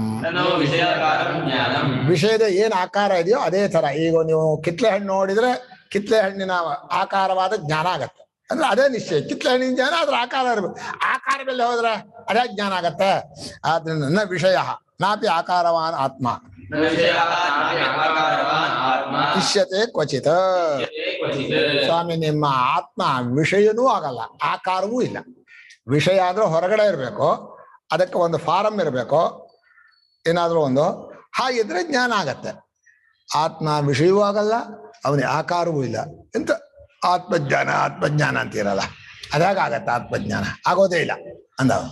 ಅಂದ್ರೆ ಯಾವುದಕ್ಕೆ ಆಕಾರವಿಲ್ಲವೋ, ಯಾವುದು ವಿಷಯವಾಗೋಲ್ವೋ ಅದರ ಬಗ್ಗೆ ನಮಗೆ ಜ್ಞಾನ ಬರೋದೇ ಇಲ್ಲ, ಉಂಟಾಗೋದೇ ಇಲ್ಲ ಅಂದ. ಒಂದು ರೀತಿ ಈ ಪರಿಚ್ಛಿನ್ನ ಅನುಭವದ ನಿಯಮದ ಪ್ರಕಾರ ಕರೆಕ್ಟ್, ಸರಿ ಅಲ್ವಾ? ಪ್ರಪಂಚದ ಒಳಗಡೆ ಆಕಾರವೇ ಇಲ್ಲದ ಜ್ಞಾನ ಆಕಾರ ಇದ್ರೆ ಜ್ಞಾನ ಆಕಾರ ಯಾರು? ಅದು ಮುಂದಿನ ಪ್ರಶ್ನೆ. ಈಗ ಒಬ್ಬ ಹೇಳ್ತಾನೆ ಆತ್ಮನಿಗೆ ಆಕಾರ ಇಲ್ಲ ಅಂತ. ಇಲ್ಲ. 47 ಏನ್ 47? ಅದು ಬೇರೆ ಇದೆಯಾ? ಹಾ. ನಾನು ಆದಿತ್ಯವರ್ಣಂ ಭಾರೂಪ ಸ್ವಯಂ ಜ್ಯೋತಿ ಇತಿ ಆಕಾರವತ್ವಂ ಆತ್ಮನಃ ಶ್ರೂಯತೆ. ಶ್ರೂಯತೆ ಶ್ರುತೌ ಅಧಿಗಮ್ಯತೆ ಅಂತ ಅರ್ಥ. ಶ್ರೂಯತೆ ಅಂದ್ರೆ ಕೇಳ ಬರುತ್ತೆ ಅಂತಲ್ಲ, ಶ್ರೂಯತೆನೇನ ಶ್ರುತಿಯಿಂದ ತಿಳಿದು ಬರುತ್ತೆ. ಶ್ರುತಿ ಅಷ್ಟು ಯಾವ್ಯಾವ್ದು? ಆದಿತ್ಯವರ್ಣಂ, ಸೂರ್ಯನಂತೆ ಬಣ್ಣ ಇದೆ. ಆತ್ಮನಿಗೆ ಬಣ್ಣ ಇಲ್ಲ, ಆಕಾರ ಇಲ್ಲ ಅನ್ನಲ್ಲ, ಸೂರ್ಯನ ಹಾಗೆ ಬಣ್ಣ ಇದೆ. ಭಾರೂಪ, ತೇಜಸ್ಸಿನಂತೆ ಫಳ ಹೊಳಿತಾನೆ. ಸ್ವಯಂ ಜ್ಯೋತಿ, ಈ ರೀತಿಯ ಆಕಾರ ಹೇಳಿದೆಯಲ್ಲ, ಯಾಕೆ ಆಕಾರ ಇಲ್ಲ ಅಂತೀರಿ ನೀವು? ಆಕಾರ ಇದ್ರೆ ಚೆನ್ನಾಗಿರತ್ತಲ್ವಾ? ಆಕಾರ ಇಲ್ದಿರೋ ಚೆನ್ನಾಗಿದೆಯಾ, ಆಕಾರ ಇರೋ ಚೆನ್ನಾಗಿದೆಯಾ? ಆಕಾರ ಇದ್ರೆ ಚೆನ್ನಾಗಿದೆ ಅಂದ್ರೆ ನಿಮಗೆ ಪ್ರಪಂಚದ ಆಸಕ್ತಿ ಕಮ್ಮಿ ಆಗಿಲ್ಲ ಅಂತಾಯ್ತು. ಭೋಗಾಸಕ್ತಿ ಇದೆ. ಫಾರಂ ಇರಬೇಕು ಅಂತ ಹಠ ಮಾಡಿದ್ರೆ ನಿಮಗೆ ತಿಳುವಳಿಕೆ ಸಾಲದು. ಗುರುಳೆ, ಒಂದ್ ರೀತಿ ಅವರು ಪರಮಾತ್ಮನ ಜ್ಞಾನ ಆಗಲ್ಲ ಅಂತ ಹೇಳೋದು ಒಂದ್ ಅರ್ಥದಲ್ಲಿ ಪರಮಾರ್ಥದಲ್ಲೂ ಕರೆಕ್ಟ್ ಅಲ್ವಾ? ನಮ್ಗೆ ಪರಮಾತ್ಮ ಹೀಗೆ ಅಂತ ಜ್ಞಾನ ಆಗಲ್ಲ. ಈ ಅನಾತ್ಮವಾದ್ದೆಲ್ಲ ಬಿಟ್ಕೊಂಡ್ರೆ ಅದೇ ಸ್ವರೂಪದಲ್ಲಿ ಉಳಿಯೋದ್ರಿಂದ ಇದ್ ನಾನ್ ಹೀಗಿದ್ದೀನಿ ಅಂತ ಅನ್ನೋ ಭಾವನೂ ಅಲ್ಲಿಲ್ಲ ಅಲ್ವಾ? ಮುಂದೆ ಹೇಳ್ತಾರೆ, ನಾನು ಈಗಲೇ ಹೇಳಲ್ಲ ಅದನ್ನ. ನೀವ್ ಈಗಲೇ ಎಲ್ಲ ಮುಂದಿನೆಲ್ಲ ಪ್ರಶ್ನೆ ಮಾಡಿದ್ ನಾನೇನ್ ಮಾಡ್ಲ? ಚೆನ್ನಾಗಿದೆ, ಅದು ಬರುತ್ತೆ. ನಾರಾಯಣ. ಈಗ ಈ ಕೊಟ್ನಲ್ಲ ಅವ್ನು 3 ವಾಕ್ಯನ, ಆದಿತ್ಯವರ್ಣ, ಭಾರೂಪ, ಸ್ವಯಂ ಜ್ಯೋತಿ ಅಂತ, ಅದರ ಅರ್ಥಕ್ರಮ ಮಾಡೋದನ್ನ ಹೇಳ್ಕೊಡ್ತಾರೆ. ಶ್ರುತಿ ವಾಕ್ಯ ನೀನ್ ಹೇಳಿದಾಗ ಅರ್ಥ ಮಾಡೋದಲ್ಲ. ಆ ವಾಕ್ಯಕ್ಕೆ ಅರ್ಥ ಏನು ಅಂದ್ರೆ, ತಮೋ ರೂಪತ್ವ ಪ್ರತಿಷೇಧಾರ್ಥತ್ವ ತೇಷಾಂ ವಾಕ್ಯಾನಾಂ ತೇಷಾಂ ತ್ವಯಾ ದತ್ತಾನಾಂ ವಾಕ್ಯಾನಾಂ. ನೀನು ಉದಾಹರಿಸಿರೋ ವಾಕ್ಯಗಳಲ್ಲಿ ತಮೋ ರೂಪ ಪ್ರತಿಷೇಧಾರ್ಥತ್ವ, ಕತ್ತಲೆ ಥರ ಆ ಥರ ಅಲ್ಲ ಅವನು ಅಂತ ಹೇಳಕ್ ಬಂದದ್ದೇ ಹೊರತು ಸೂರ್ಯನ ಹಾಗೆ ಬೆಳಕಿದೆ, ಒಂದು ಬೆಳಕು ಹೊಳೆಯತ್ತೆ ಅಂತ ಕೆಲವರು ಹೇಳ್ತಾರ. ನನ್ನ ತಲೆಯಲ್ಲಿ ಬೆಳಕು ಬರ್ತಾ ಇತ್ತು, ಆ ಥರ ಯಾವ ಬೆಳಕು ಬರಲ್ಲ. ಇಲ್ಲಿ ಭಾಷ್ಯಕಾರರು ಈ ಅರ್ಥ ತೆಗೆದದ್ದು ಯಾತಕ್ಕೆ ಅಂದ್ರೆ, ಸಂಪ್ರದಾಯದಲ್ಲಿ, ಅಧ್ಯಾರೋಪಾಪವಾದ ಸಂಪ್ರದಾಯದಲ್ಲಿ ವಾಕ್ಯಾರ್ಥವು ಅಪವಾದ ಪ್ರಧಾನ, ವಿಧಿಮುಖ ಪ್ರಧಾನ ಅಲ್ಲ. ಅದನ್ನು ತೋರಿಸ್ತಾ ಇದ್ದಾರೆ ಭಾಷ್ಯಕಾರರು. ಏನಂತ? ತಮೋರೂಪತ್ವ ಪ್ರತಿಷೇಧಾರ್ಥತ್ವ ಅಂತಂದ್ರು. ಬರೀ ಅಭಾವನ ಹೇಳ್ತಾರೆ ಅಂತಲ್ಲ, ನೀವು ಎಲ್ಲವನ್ನು ಹೇಳಿದ ಮೇಲೆ ಬರೀ ಕತ್ಲೆ ತರ ಕಾಣಿಸತ್ತಪ್ಪ, ಏನು ಅರ್ಥವೇ ಆಗಲ್ಲ ಅಂದ್ರೆ, ಇಲ್ಲ ಆ ತರ ಅಲ್ಲ ಅಂತ ಹೇಳ್ಬೇಕು. ಯಾವ ವಾಕ್ಯನೇ ತಮೋರೂಪತ್ವ ಪ್ರಾಪ್ತಿ ಎಂದು ಮುಂದೆ ಹೇಳ್ತಾರೆ ಭಾಷ್ಯಕಾರರು. ದ್ರವ್ಯಗುಣಾದ್ಯಾಕಾರ ಪ್ರತಿಷೇಧೇ ದ್ರವ್ಯಗುಣಾದ್ಯಾಕಾರ ಪ್ರತಿಷೇಧೇ ಚ ಇಲ್ವಾ ಬಹು ಪ್ರತಿಷೇಧೆ ಆತ್ಮನಃ ತಮೋರೂಪತ್ವೇ ಪ್ರಾಪ್ತೆ ತಮೋರೂಪತ್ವೇ ಪ್ರಾಪ್ತೆ ತತ್ಪ್ರತಿಷೇಧಾರ್ಥಾನಿ ಆದಿತ್ಯವರ್ಣಂ ಇತ್ಯಾದಿ ವಾಕ್ಯಾನಿ ಪ್ರತಿಷೇಧಾರ್ಥಾನಿ ಆದಿತ್ಯವರ್ಣಂ ಇತ್ಯಾದಿ ವಾಕ್ಯಾನಿ ಅಸ್ಥೂಲ ಮನೋ ಹ್ರಸ್ವಮ ದೀರ್ಘಮಲೋಹಿತಮಕ್ಷೇಯಮತಮೋ ಅಮಾವಾಯ ಭರತನ ಬೃಹದಾರಣ್ಯಕ ಅನಾಕಾಶಂ ತದ್ವಾ ಇಲಕ್ಷಣಂ ಗಾರ್ಗಿ ಅಸ್ಥೂಲ ಮನೋ ಶುರು ಮಾಡ್ತಾನೆ. ದಪ್ಪ ದ್ರವ್ಯ ಅಲ್ಲ, ಗುಣ ಅಲ್ಲ, ಕೆಂಪಲ್ಲ, ಕಪ್ಪಲ್ಲ, ಬಿಳಿ ಅಲ್ಲ, ಎಷ್ಟಲ್ಲ ಹೇಳೋದು ಅಲ್ಲ ಅಲ್ಲ ಅಲ್ಲ ಅಂತ. ಇಷ್ಟು ಆಕಾರಗಳನ್ನು ಪ್ರತಿಷೇಧ ಮಾಡಿದ ಮೇಲೆ ಕೇಳೋರು ಏನ್ ಮಾಡಿದ್ರು, ಅವ್ರಿಗೆ ಉಲ್ಟಾ ಅರ್ಥ ತಿಳ್ಕೊಳ್ಳೋ ಜಾಗ ಒಂದಾದ್ರೂ ಸಿಗಬೇಕು. ತಪ್ಪರ್ಥ ಹುಡುಕ್ತಾ ಇದ್ದಾರೆ ವಾಕ್ಯದಲ್ಲಿ. ತಮೋ ರೂಪ ಅಂತ ಅರ್ಥ. ಈ ಯಾವ ರೂಪವೂ ಇಲ್ಲ ಅಂದ್ರೆ ಏನರ್ಥ? ಕತ್ತಲೆ ತರ ಇದೆ, ಕತ್ತಲೆ ಹಾಗೆ ಏನು ಕಾಣಿಸಲ್ವೋ ಹಾಗೆ ಆತ್ಮನು ಕತ್ತಲೆ ತರಹ ಇದ್ದಾನೆ ಅಂತ ಬಂದ್ಬಿಡ್ತು. ಆತ್ಮನಃ ತಮೋ ರೂಪತ್ವೇ ಪ್ರಾಪ್ತೆ ಕೇನ ಪ್ರಸಿದ್ಧ ವಾಕ್ಯನ. ಈ ರೂಪ ಅಲ್ಲ, ಆ ರೂಪ ಇಲ್ಲ, ಈ ರೂಪ ಇಲ್ಲ, ಇಲ್ಲ ಇಲ್ಲ ಹೇಳಿದ್ರೆ ಓ ಕತ್ಲೆ ತರಹ ಅಷ್ಟೇ ಅಂತ ಬಂದ್ಬಿಡ್ತು. ಈಗ ಅದನ್ನ ಪ್ರಷೇಧ ಮಾಡ್ಬೇಕಾಯ್ತು. ಕತ್ತಲೆಯಂತೆ ಇದ್ದಾನೆ ಆತ್ಮ ಅಂತ ಹೇಳಿದ್ರಿಂದ ತತ್ಪ್ರತಿಷೇಧಾರ್ಥಾನಿ ಆದಿತ್ಯವರ್ಣ ಮಿಥ್ಯ. ಅಲ್ಲ ಕತ್ಲೆ ತರಹ ಅಲ್ಲ ಅನ್ನೋಕ್ಕೋಸ್ಕರ ಆದಿತ್ಯವರ್ಣ ಅಂತ ಹೇಳಿದ್ರೆ ಅವ್ರದ್ದು ಆದಿತ್ಯ ಹಾಗೆ ಒಳ್ಳೆ ಬ್ರೈಟ್ ಆಗಿದ್ದಾನೆ, ಫಳಫಳ ಹೊಳಿತಾ ಇದ್ದಾನೆ, ಆ ತರ ಅರ್ಥ ಅಲ್ಲ ಅಂತ. ಇದು ಏನಾದ್ರು ತಿಳ್ಕೊಂಡ್ರೆ ಹಾಗಲ್ಲ ಅಂತಾರೆ. ತಮ್ಮ ವಾಕ್ಯಕ್ಕೆ ತಾವೇ ಅರ್ಥ ಹೇಳ್ತಾರೆ. ಇದು ಉಪನಿಷತ್ತಿನ ಶೈಲಿ. ನೀವು ಬೇರೆ ತರ ತಿಳ್ಕೊಂಡ್ರೆ ಹಾಗಲ್ಲ ಅಂತಾರೆ. ಅಯ್ಯೋ ಕಷ್ಟವೇ, ನಾಲ್ಕಲ್ಲ ಕಣ್ರಿ, ಏನಾದ್ರೂ ಹೇಳ್ರಿ. 4 ಪಾದ, 4 ಅಲ್ಲ, ಎಷ್ಟು ಪಾದವೂ ಇಲ್ಲ, ಎಂಥದ್ದು ಇಲ್ಲ, ಸುಮ್ಮನೆ ಹೇಳ್ತಾರೆ.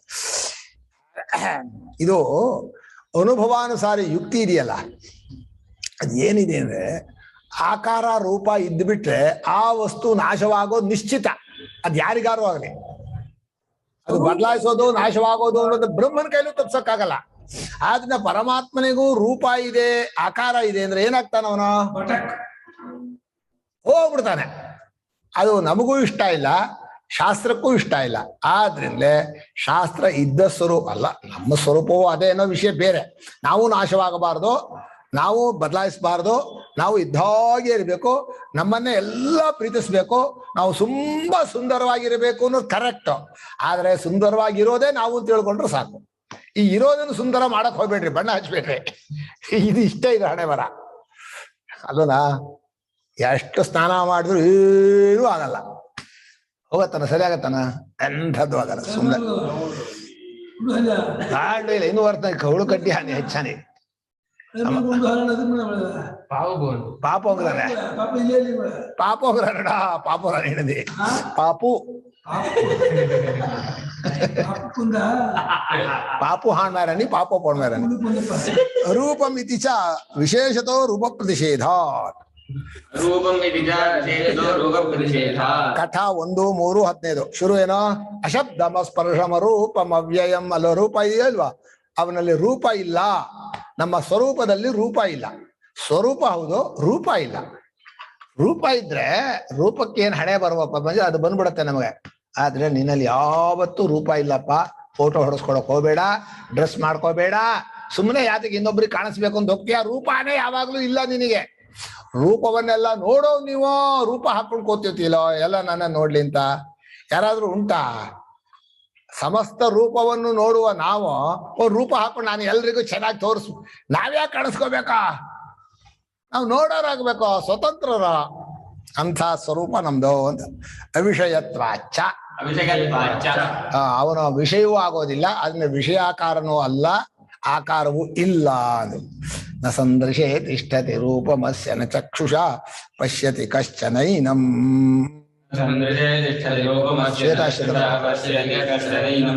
ಯಾವ್ದು ಕೊಡ್ಬೋದಾಯ್ತು? ನಮ್ ನಾರಾಯಣೋಪನಿಷತ್ತು ಅಂಬಸಿ ಕೊಡ್ಬೋದಾಯ್ತು ಅಲ್ವಾ? ಕೊಡ್ಲಿಲ್ಲ. ಅಶಬ್ದಮ ಸ್ಪರ್ಶಂ ಇತ್ಯಾದ್ಯೈ. ಈಗ ಅವನು ಹೊರಗಡೆ ವಿಷಯವೂ ಆಗೋದಿಲ್ಲ, ಅವನಿಗೆ ರೂಪವೂ ಇಲ್ಲ ಅಂದ್ಮೇಲೆ ಆತ್ಮನಿಗೆ ಆಕಾರ ಇಲ್ಲ ಅನ್ನೋದೇ ಸಿದ್ಧವಾಯ್ತು. ಈಗ ಪೂರ್ವ ಪಕ್ಷಿ ಗಟ್ಟಿಯಾದ. ತಸ್ಮಾತ್ ಆತ್ಮಾಕಾರಂ ಜ್ಞಾನಂ ಇತಿ ಅನುಪಪನ್ನಂ. ಆತ್ಮನ ಆಕಾರವಾದ ಒಂದು ಜ್ಞಾನ ಆಗತ್ತೆ, ಅಖಂಡಾಕಾರ ಚೈತನ್ಯ ವೃತ್ತಿ ಉಂಟಾಗತ್ತೆ ಅಂತ ಹೇಳ್ತಾರಲ್ಲ, ಅದು ಎರಡು ಪದ ಸೇರೋದೇ ಇಲ್ಲ. ಅಖಂಡವಾದ್ರೆ ಆಕಾರ ಆಗಲ್ಲ, ಆಕಾರವಿದ್ರೆ ಅಖಂಡ ಆಗಲ್ಲ, ಎಲ್ಲ ಪೀಸೆ. ಸುಮ್ಮನೆ ಅಖಂಡಾಕಾರ, ನಮ್ಗೆ ಅರ್ಥವಾಗದೇ ಇರುವಾಗ ಅಖಂಡಾಕಾರ ಚೈತನ್ಯ ವೃತ್ತಿ ಎದ್ದು ಬಿಡುತ್ತೆ, ಆವಾಗ ಮೋಕ್ಷ ಆಗತ್ತೆ ಅಂತ. ಯಾಕೆ ಎದ್ದೋಗ್ತಾ ಇದ್ದಾರೆ ನಮ್ಮನ್ನು ಬಿಟ್ಟು? ಯಾವಾಗಲೂ ಹೀಗೆ ಪ್ರಶ್ನೆ ಮಾಡ್ತಾರೆ, ಆತ್ಮಜ್ಞಾನ ಅಂದ್ರೆ ಏನ್ ಹೇಳ್ಬಿಡಿ. ಈಗ ನಮ್ಗೆ ಅರ್ಥ ಆಗ್ಲಿಲ್ಲ, ನೀವೇನೋ ಬರೀ ದಾರಿ ತಪ್ಪಿಸ್ತೀರಿ, ಚರ್ಚೆ ಮಾಡಿ ಏನಾಯ್ತಪ್ಪ ಅಂದ್ರೆ ಆತ್ಮನ ಜ್ಞಾನ ಆಗಲ್ಲ ಅಂತ ಆಯ್ತು. ಅದೇ ತಾನೇ ಅಂದ್ರೆ ಕಥಂತರಿ ಆತ್ಮನೋ ಜ್ಞಾನಂ, ಆತ್ಮಜ್ಞಾನ ಆಗೋದು ಹಾಗೆ ಸ್ವಾಮಿ. ಇವನ್ ಏನ್ ನಿಯಮ ಮಾಡ್ಕೊಂಡು ಜ್ಞಾನ ಆಗ್ಬೇಕಾದ್ರೆ ಹೊರಗೆ ಇರ್ಬೇಕು ಅಂತ ಮಾಡ್ಕೊಂಡೇನೆ. ಅಲ್ಲ, ದೇಹಾದಿಗಳ ಜ್ಞಾನ ಆಗುವಾಗ ಏನ್ ಹೊರಗಡೆ ಇಟ್ಟು ನೋಡಿದ್ರ ನೀವು? ಏನಿಲ್ಲ. ಯಾಕೆ ನೀವೇ ನಿಯಮನ ಒಂದು ಸಣ್ಣ ಫೀಲ್ಡ್ ಅಲ್ಲಿ ನೋಡಿ ನಿಯಮ ಹಾಕ್ಬಿಟ್ರು.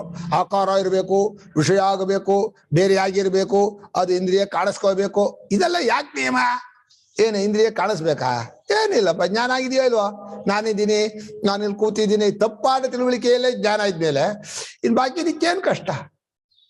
ಜ್ಞಾನವಾಗುವುದಕ್ಕೆ ಆಕಾರ ಇರಬೇಕು ಅನ್ನೋ ನಿಯಮ ತಪ್ಪು ಅಂತ ಹೇಳಿದ್ರೆ ಹೊರತು ಆತ್ಮನಿಗೆ ಆಕಾರ ಇದೆ ಅಂತ ಸಾಬೀತು ಮಾಡಕ್ ಹೋಗ್ಲಿಲ್ಲ. ನೀವು ದಾರಿ ತಪ್ಪಿಸ್ಬೇಡ್ರಿ. ಆತ್ಮಜ್ಞಾನ ಆಗ್ಬೇಕು, ಆದ್ರಿಂದ ಆತ್ಮನಿಗೂ ಆಕಾರ ಅಂಟಿಸ್ಬೇಕು, ಅಖಂಡಾಕಾರ ಆಗ ಹೇಳಕ್ ಹೋಗ್ಲಿಲ್ಲ. ಏನ್ ಮಾಡಿದ್ರು? ನಿನ್ ನಿಯಮ ಹಾಕಿದ್ಯಲ್ಲ, ಏನಂತ ನಿಯಮ? ಜ್ಞಾನವಾಗಬೇಕಾದ್ರೆ ಹೊರಗಡೆ ಇರಬೇಕು, ಆಕಾರ ಇರಬೇಕು. ಆ ರೂಲ್ಸ್ ತಪ್ಪು, ಹಾಗೇನಿಲ್ಲ ಅಂತ ಹೇಳಿದ್ರು. ಯಾಕಂದ್ರೆ ನೀನು ನಿಯಮ ಮಾಡ್ಬೇಕಾದ್ರೆ ಸಣ್ಣ ಪರಿಚ್ಛಿನ್ನ ಅನುಭವ, ಪೂರ್ತಿ ಎಲ್ಲ ಅನುಭವನು ನೋಡೋ. ಈ ಜಾಗೃತ ಅನುಭವದ ಜ್ಞಾನ ಆಗತ್ತೆ. ಏನ್ ಜಾಗೃತ ಹೊರಗಡೆ ಕಣ್ಣಿಗೆ ಕಾಣಿಸತ್ತ ಇಂದ್ರಿಗೆ? ಅದಕ್ಕೆ ಆಕಾರ ಇದೆಯಾ? ಕಾಣಿಸೋಲ್ವಾ? ಜ್ಞಾನಗಳೆರಡು ಕಾಣಿಸೋಲ್ವಾ? ಸರ್ವಂ ಹಿ ಯದ್ವಿಷಯಂ ಯಜ್ಞಾನಂ ತತ್ ತದಾಕಾರಂ ಭವತಿ. ಈಗ ಪೂರ್ವ ಪಕ್ಷಿ ಹೇಳ್ತಾ ಇದ್ದಾನೆ, ಎಲ್ಲಾ ಜ್ಞಾನವೂ ಕೂಡ ಯಾವ ವಿಷಯದಲ್ಲಿ ಉಂಟಾಗಬೇಕೋ ಆ ಜ್ಞಾನ ಆ ಆಕಾರವನ್ನು ತಾಳಿಯೇ ಜ್ಞಾನ ಉಂಟು ಮಾಡುತ್ತೆ ಎಂದು ಪೂರ್ವ ಪಕ್ಷಿ ಮಾತು. ಅದನ್ನು ಅನುವಾದ ಮಾಡ್ತಾ ಇದ್ದಾರೆ. ನಿರಾಕಾರಶ್ಚ ಆತ್ಮ ಇತ್ಯುಕ್ತಂ. ಆತ್ಮನಲ್ಲಿ ಮಾತ್ರ ಆಕಾರ ಇಲ್ಲ ಕಣ್ರಿ. ನೀವು ಇದುವರೆಗೂ ಒತ್ತಿ ಶ್ರುತಿ ಹೇಳಿ, ಗೀತೆ ಹೇಳಿ, ಅನುಭವ ಯುಕ್ತಿಗಳನ್ನು ತೋರಿಸಿ ಆತ್ಮನಲ್ಲಿ ಆಕಾರವೂ ಇಲ್ಲ, ಅವನು ವಿಷಯವೂ ಅಲ್ಲ ಅಂದ್ರೆ ಇನ್ನು ಆತ್ಮಜ್ಞಾನ ಆಗಲ್ಲ. ಸುಮ್ಮನೆ ಗೀತೆ ಅಲ್ಲಿಂದ ಇಲ್ಲಿವರೆಗೂ ಹೇಳಿದ್ರಿ, ಕೈ ಬಿಡ್ರಿ ಸಾಕು.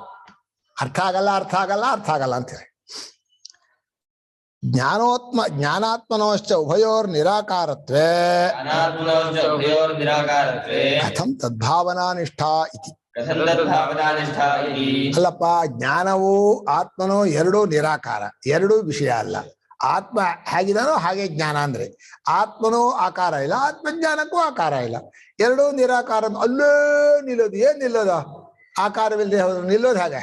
ತದ್ಭಾವನಾನಿಷ್ಠ ಅಂದ್ರೆ ಅದರಲ್ಲೇ ತಾದಾತ್ಮ್ಯತೆಯಿಂದ ಕೂತ್ಕೊಳ್ಳೋದು, ಅದರಲ್ಲೇ ಇರೋದು ಹೇಗಾಗತ್ತೆ? ಆಗೋದೇ ಇಲ್ಲ. ಈಗ ಭಾಷ್ಯಕಾರ ಹೇಳೋದು ನಾ. ಈಗ ಏನ್ ಮಾಡ್ತಾರೆ ಭಾಷ್ಯಕಾರರು? ಸ್ವಲ್ಪ ವ್ಯವಹಾರ ದೃಷ್ಟಿ ಬಳಸ್ತಾರೆ. ಈಗ ವ್ಯವಹಾರ ದೃಷ್ಟಿಯಲ್ಲಿ ಬುದ್ಧಿಯಲ್ಲಿ ತಪ್ಪು ತಿಳುವಳಿಕೆ ಇದೆ, ಅದಕ್ಕೆ ಹತ್ರದಲ್ಲಿರೋ ಆತ್ಮನ್ ತಿಳ್ಕೊಳಕ್ ಆಗ್ತಾ ಇಲ್ಲ. ಆ ಬುದ್ಧಿ ಆತ್ಮನನ್ನು ತಿಳ್ಕೊಳ್ಳೋದು ಹೇಗೆ ಅಂತ ಒಂದು ಅಧ್ಯಾರೋಪಾಪವಾದ ಇಟ್ಕೊಂಡು ಬುದ್ಧಿ ಹೇಗಾದ್ರೂ ಆತ್ಮನನ್ನು ತಿಳ್ಕೊಳ್ಳುತ್ತೆ ಅಂತ ಹೇಳ್ತಾ ಇದ್ದಾರೆ. ಬುದ್ಧಿ ವಿಷಯ ಮಾಡ್ಕೊಳ್ಳುತ್ತೆ ಅಂತ ಹೇಳಲ್ಲ. ಬುದ್ಧಿಯು ಯಾವ ತರಹ ನೀವು ಬಳಸಿದರೆ ಅಲ್ಲೇ ಹತ್ರದಲ್ಲಿರೋ ಆತ್ಮ ನೀವು ತಿಳ್ಕೋಬಹುದು ಅಂದ್ರೆ ಹೇಳ್ತಾರೆ ನೋಡಿ. ಅತ್ಯಂತ ನಿರ್ಮಲತ್ವ, ಅತಿ ಸ್ವಚ್ಛತ್ವ, ಅತಿ ಸೂಕ್ಷ್ಮತ್ವೋಪಪತ್ತೇ ಆತ್ಮನಃ ಬುದ್ಧೇಶ್ಚ ಆತ್ಮ ಸಮ ನೈರ್ಮಲ್ಯಾದ್ಯುಪಪತ್ತೇ ಆತ್ಮ ಚೈತನ್ಯಾಕಾರಾಭಾಸತ್ವೋಪಪತ್ತಿ. ಅತ್ಯಂತ ನಿರ್ಮಲ, ಯಾವ ಕೊಳೆನೂ ಇಲ್ಲ ಆತ್ಮನಲ್ಲಿ. ಅತಿ ಸ್ವಚ್ಛ, ಕೊಳೆ ಇಲ್ಲ ಅಷ್ಟೇ ಅಲ್ಲ, ಬಹಳ ಶುದ್ಧ. ಇದು ಆಕಾಶಕ್ಕಿಂತಲೂ ಶುದ್ಧ. ಪುಣ್ಯ ಪಾಪಗಳಿಲ್ಲ, ಯಾವುದೇ ದೇಹೇಂದ್ರಿಯಗಳ ವಿಕಾರಗಳಿಲ್ಲ, ಜರ ಮರಣ ಶೋಕ ಮೋಹ ಯಾವ ದೋಷಗಳೂ ಇಲ್ಲ. ಮನಸ್ಸಿನ ದೋಷವಿಲ್ಲ, ರಾಗದ್ವೇಷಾದಿಗಳಿಲ್ಲ, ಕಾಮಾದಿಗಳಿಲ್ಲ, ಪುಣ್ಯ ಪಾಪ ಏನೇನು. ಅತ್ಯಂತ ನಿರ್ಮಲ, ಅತ್ಯಂತ ಸ್ವಚ್ಛ, ಅತಿ ಸೂಕ್ಷ್ಮ. ಅತಿ ಸೂಕ್ಷ್ಮ ಅಂದ್ರೆ ಎಲ್ಲ ಇಂದ್ರಿಯಕ್ಕೂ ಸಿಗೋದಿಲ್ಲ, ಅನುಭವ ಬಿಟ್ರೆ ಯಾವ ಇಂದ್ರಿಯಕ್ಕೂ ಸಿಗೋಲ್ಲ. ಅತ್ಯಂತ ಎಷ್ಟು ಕಡಿಮೆ ಇಂದ್ರಿಯ ಆಗತ್ತೋ ಅಷ್ಟು ಸೂಕ್ಷ್ಮ ಜಾಸ್ತಿ ಅಂತ. ಇಂದ್ರಿಯ ಹೆಚ್ಚು ಬಳಸಿದರೆ ಸ್ಥೂಲ, ಅದನ್ನು ಮುಟ್ಲೂಬಹುದು, ಅದನ್ನು ಮುಸಲೂಬಹುದು, ಅದರ ರುಚಿ ನೋಡಬಹುದು. ಬಹಳ ಇಂದ್ರಿಯಕ್ಕೆ ಸಿಕ್ಕಿದ್ರೆ ಅದಕ್ಕೆ ಹೆಸರೇನೋ ಸ್ಥೂಲ. ಕಡಿಮೆ ಇಂದ್ರಿಯಕ್ಕೆ ಸಿಕ್ಕಿದ್ರೆ ಏನರ್ಥ? ಸೂಕ್ಷ್ಮ. ಇನ್ನೂ ಕಡಿಮೆ ಕಾದ್ರೆ ಸೂಕ್ಷ್ಮ ತರ, ಸೂಕ್ಷ್ಮ ತಮ. ಆಮೇಲೆ ಇನ್ನು ಹೇಳು ಆತ್ಮ ಅತಿ ನಿರ್ಮಲ, ಅತಿ ಸ್ವಚ್ಛ, ಅತಿ ಸೂಕ್ಷ್ಮ. ಇದು ಅನುಭವದಲ್ಲೂ ಶಾಸ್ತ್ರದಲ್ಲೂ ಗೀತೆಯಲ್ಲೂ ಗೊತ್ತಾಗತ್ತೆ. ನಮ್ಮ ಸಾಕ್ಷಿ ಇದಾನಲ್ಲ ಹತ್ರದಲ್ಲೇ, ಬುದ್ಧಿ ಪಕ್ಕದಲ್ಲೇ, ಬಹಳ ಪರಿಶುದ್ಧ, ಯಾವುದಕ್ಕೂ ಅಂಟ್ಕೊಂಡಿಲ್ಲ. ಯಾಕಷ್ಟು ಶುದ್ಧ ಗೊತ್ತಾ? ಸುಮ್ಮನೆ ನೋಡೋನು ಅಷ್ಟು ಚೇಂಜೇ ಆಗಲ್ಲ, ಎಲ್ಲವನ್ನೂ ತಾದಾತ್ಮ್ಯತೆ ನೋಡ್ತಾನೆ. ಎಲ್ಲವೂ ತಾನೇ ಆಗಿ ನೋಡಿ ಯಾವುದಕ್ಕೂ ಅಂಟ್ಕೊಳ್ಳದೆ ಇರೋದು ಸಾಕ್ಷಿ ಒಬ್ಬನಿಗೆ ಬರೋದು, ಇನ್ನು ಯಾವುದಕ್ಕೂ ಬರಲ್ಲ. ಹಾಗೆ ಸಾಕ್ಷಿ ಆದವನು ಅಳೋದು ಇಲ್ಲ. ಅವಸ್ಥೆ ಹೋಯ್ತಲ್ಲೋ, ಓ ಎಚ್ಚರ ಅವಸ್ಥೆ ದೊಡ್ಡದು, ನಾನೇ ತೋರ್ಕೊಂಡಿದ್ದೆ ಎಲ್ಲ ಅಳಸೆ ಹೋಯ್ತು ಅಂತ ಅಳೋದೂ ಇಲ್ಲ. ಕನಸಿಗೆ ಹೋಗಿ ಒಂದು ಸಂತೋಷ ಪಡೋದೂ ಇಲ್ಲ. ಅದೇನು ಸಾಕ್ಷಿಯ ಮಹಿಮೆ ಅಂದ್ರೆ ಜೊತೆಯಲ್ಲಿದ್ದು ಹೇಳ್ಕೊಳ್ಳೋದೇ ಇಲ್ಲ ಕಣ್ರೆ. ಒಂದ್ಸಲ ಹೇಳ್ಕೊಂಡ್ರೆ ನಾನು ಹೇಗಿದ್ದೀನಿ ಅಂತ ನಾನು ಹಿಡ್ಕೊಂಡ್ಬಿಡ್ತಿದ್ದೆ, ಹೇಳ್ಕೊಳ್ಳೋದು ಇಲ್ಲ. ಉಪಕಾರ ಮಾಡಿದ್ರೂ ಸುಮ್ಮನೆ ಇರ್ತಾನೆ, ಅವನೇ ಉಪಕಾರ ಮಾಡೋದು, ಅವನು ಸುಮ್ಮನೆ ಇರ್ತಾನೆ. ಇಷ್ಟು ಉಪಕಾರ ಮಾಡಿದ್ನಿ, ನಿಂಗೆ ಅರ್ಥ ಆಗಲ್ವಾ ಅಂತ ಹೇಳಲ್ಲ. ಅದನ್ನ ಹೇಳ್ಕೊಡೋ ಗುರುಗಳು ಬರ್ಬೇಕು. ಇಲ್ಲೇ ಹೋದ್ರೆ ಅರ್ಥವಾಗಲ್ಲ. ಅದಕ್ಕೆ ನಾನು ಅವತ್ತು ಹೇಳಿದೆ, ಗುರುಗಳವರು ಆತ್ಮನಲ್ಲಿರುವ ಪ್ರೇಮವನ್ನ ನಾವು ಹೇಗಿಡ್ಬೇಕು, ಆತ್ಮ ನಮ್ಮ ಮೇಲೆ ಹೇಗಿಟ್ಟಿದ್ದಾನೆ ತಿಳಿಸ್ಕೊಡೋಕೆ ಬೇಕು ಗುರುಗಳು. ಆ ಸ್ವರೂಪವನ್ನು ಪ್ರೇಮವನ್ನು ಎರಡನ್ನೂ ಹೇಳ್ಬಿಟ್ರೆ ಹಿಡ್ಕೊಂಡ್ಬಿಡ್ಬೋದು. ಇಲ್ಲೇ ಹೋದ್ರೆ ಹೊರಗಡೆ ಹಿಡಿತಾ ಇರೋದೆ. ಇದರಿಂದ ಅದಕ್ಕೆ ಹಿಡಿಯೋದು, ಅವ್ರು ಓದಿಯೋದು, ಇನ್ನೊಬ್ರಿಗೆ ಹಾರೋದು, ಅವರು ಓದಿಯೋದು, ಎಲ್ಲರ ಕೈಲೂ ಒದೆತ, ಎಲ್ಲರನ್ನು ಹಚ್ಕೊಂಡು ನಿನ್ನ ಅಂತ ಅನ್ನಿಸ್ಕೊಂಡು, ಆದ್ರೂ ಇದು ಹಾಗಲ್ಲ ಕಣೆ, ಆ ಥರ ಅಲ್ಲ ಅಂತ ಅದನ್ನ ಅವ್ರ ಕಾಲು ಹಿಡ್ಕೊಂಡು ಸಮಜಾಯಿಸಿಕೆ ಬೇರೆ, ಬಿಟ್ಟು ಹೋಗೋದು ಬಿಟ್ಟು. ಅಯ್ಯೋ, ಈ ವಿಷಯಗಳನ್ನ ಹಿಡ್ಕೊಂಡು ಅದನ್ನ ಸಮಾಧಾನ ಪಡಿಸ್ಬೇಕಾ? ಬಿಟ್ಟು ಹಾಕ್ರೆ ಕಡೆಗೆ, ಏನು ಹೋದ್ರು ಹೋಯ್ತು, ಏನೂ ಆಗಲ್ಲ. ಹೀಗೆ ಆತ್ಮನು ಅತ್ಯಂತ ಪರಿಶುದ್ಧನಾಗಿ, ನಿರ್ಮಲನಾಗಿ, ಸೂಕ್ಷ್ಮನಾಗಿರುವ ಹಾಗೆ ಬುದ್ಧಿನೂ ಹಾಗ ಮಾಡ್ಕೋಬೇಕು ನೀವು. ಬುದ್ಧಿ ಏನಾಗ್ಬಿಟ್ಟಿದೆ, ಪ್ರಪಂಚಕ್ಕೆ ಹೋಗಿ ಕೆಟ್ಟೋಗ್ಬಿಟ್ಟಿದೆ. ಯಾರ್ಯಾರದು ದುಷ್ಟ ಸಹವಾಸ ಮಾಡಿ, ದುಷ್ಟರು ಯಾರೋ ಇಂದ್ರಿಯಗಳು, ಆಮೇಲೆ ವಿಷಯಗಳು, ಅದು ಆಕಾರ ತಂದು ಅದನ್ನೆಲ್ಲ ಏನ್ ಚೆನ್ನಾಗಿದೆ ಉಪ್ಪಿನಕಾಯಿ ಅಂತ ಹೇಳಿ ಉಪ್ಪಿನಕಾಯಿ ತಿನ್ನೋದು, ಚಟ್ನಿ ತಿನ್ನೋದು, ಅದನ್ನ ತಿನ್ನೋದು, ಒಂದೊಂದು ವಾಸನೆ ಹೇಗೆ ಚೆನ್ನಾಗಿದೆ. ಹೀಗೆ ಬುದ್ಧಿಯೂ ಕೂಡ ಆತ್ಮನಂತೆ ನಿರ್ಮಲವಾಗಬೇಕು. ಆತ್ಮ ಸಮ ನೈರ್ಮಲ್ಯ ಅಂದ್ರು. ಅಂದ್ರೆ ಆತ್ಮನಂತೆ ನಿರ್ಮಲವಾಗಬೇಕಾದ್ರೆ ಆತ್ಮನಂತೆ ಪ್ರೇಮ, ಆತ್ಮನಂತೆ ಜ್ಞಾನ, ಆತ್ಮನಂತೆ ಅಸಂಗತೆ, ಆತ್ಮನಂತೆ ನಿರಭಿಮಾನ, ಅಷ್ಟು ನಿಮ್ಮ ಬುದ್ಧಿಯಲ್ಲಿ ಬರ್ಬೇಕು. ಎಲ್ಲಿ ಹೋದ್ರೆ ನಿರ್ಮಲ ಆಗಲ್ಲ. ಅದು ಮತ್ತೆ ರಾಡಿ ಗಜಸ್ಥಾನದಾಗ ರಾಡಿ ಮಾಡ್ಕೊಳ್ಳೋದು, ತೊಳೆಯೋದು, ಹೊಳೆಯಲ್ಲಿ ಅಮಾವಾಸ್ಯೆ ಮುಳುಗ್ ಬರೋದು, ಮತ್ತೆ ಇಲ್ಲಿ ಗಲೀಜ್ ಮಾಡ್ಕೊಳ್ಳೋದು. ಇವತ್ತು ಅಮಾವಾಸ್ಯೆ ಅಲ್ವಾ? ಹೊಳೆಯಲ್ಲಿ ಮುಳುಗ್ ಬಂದಿಯಾರ.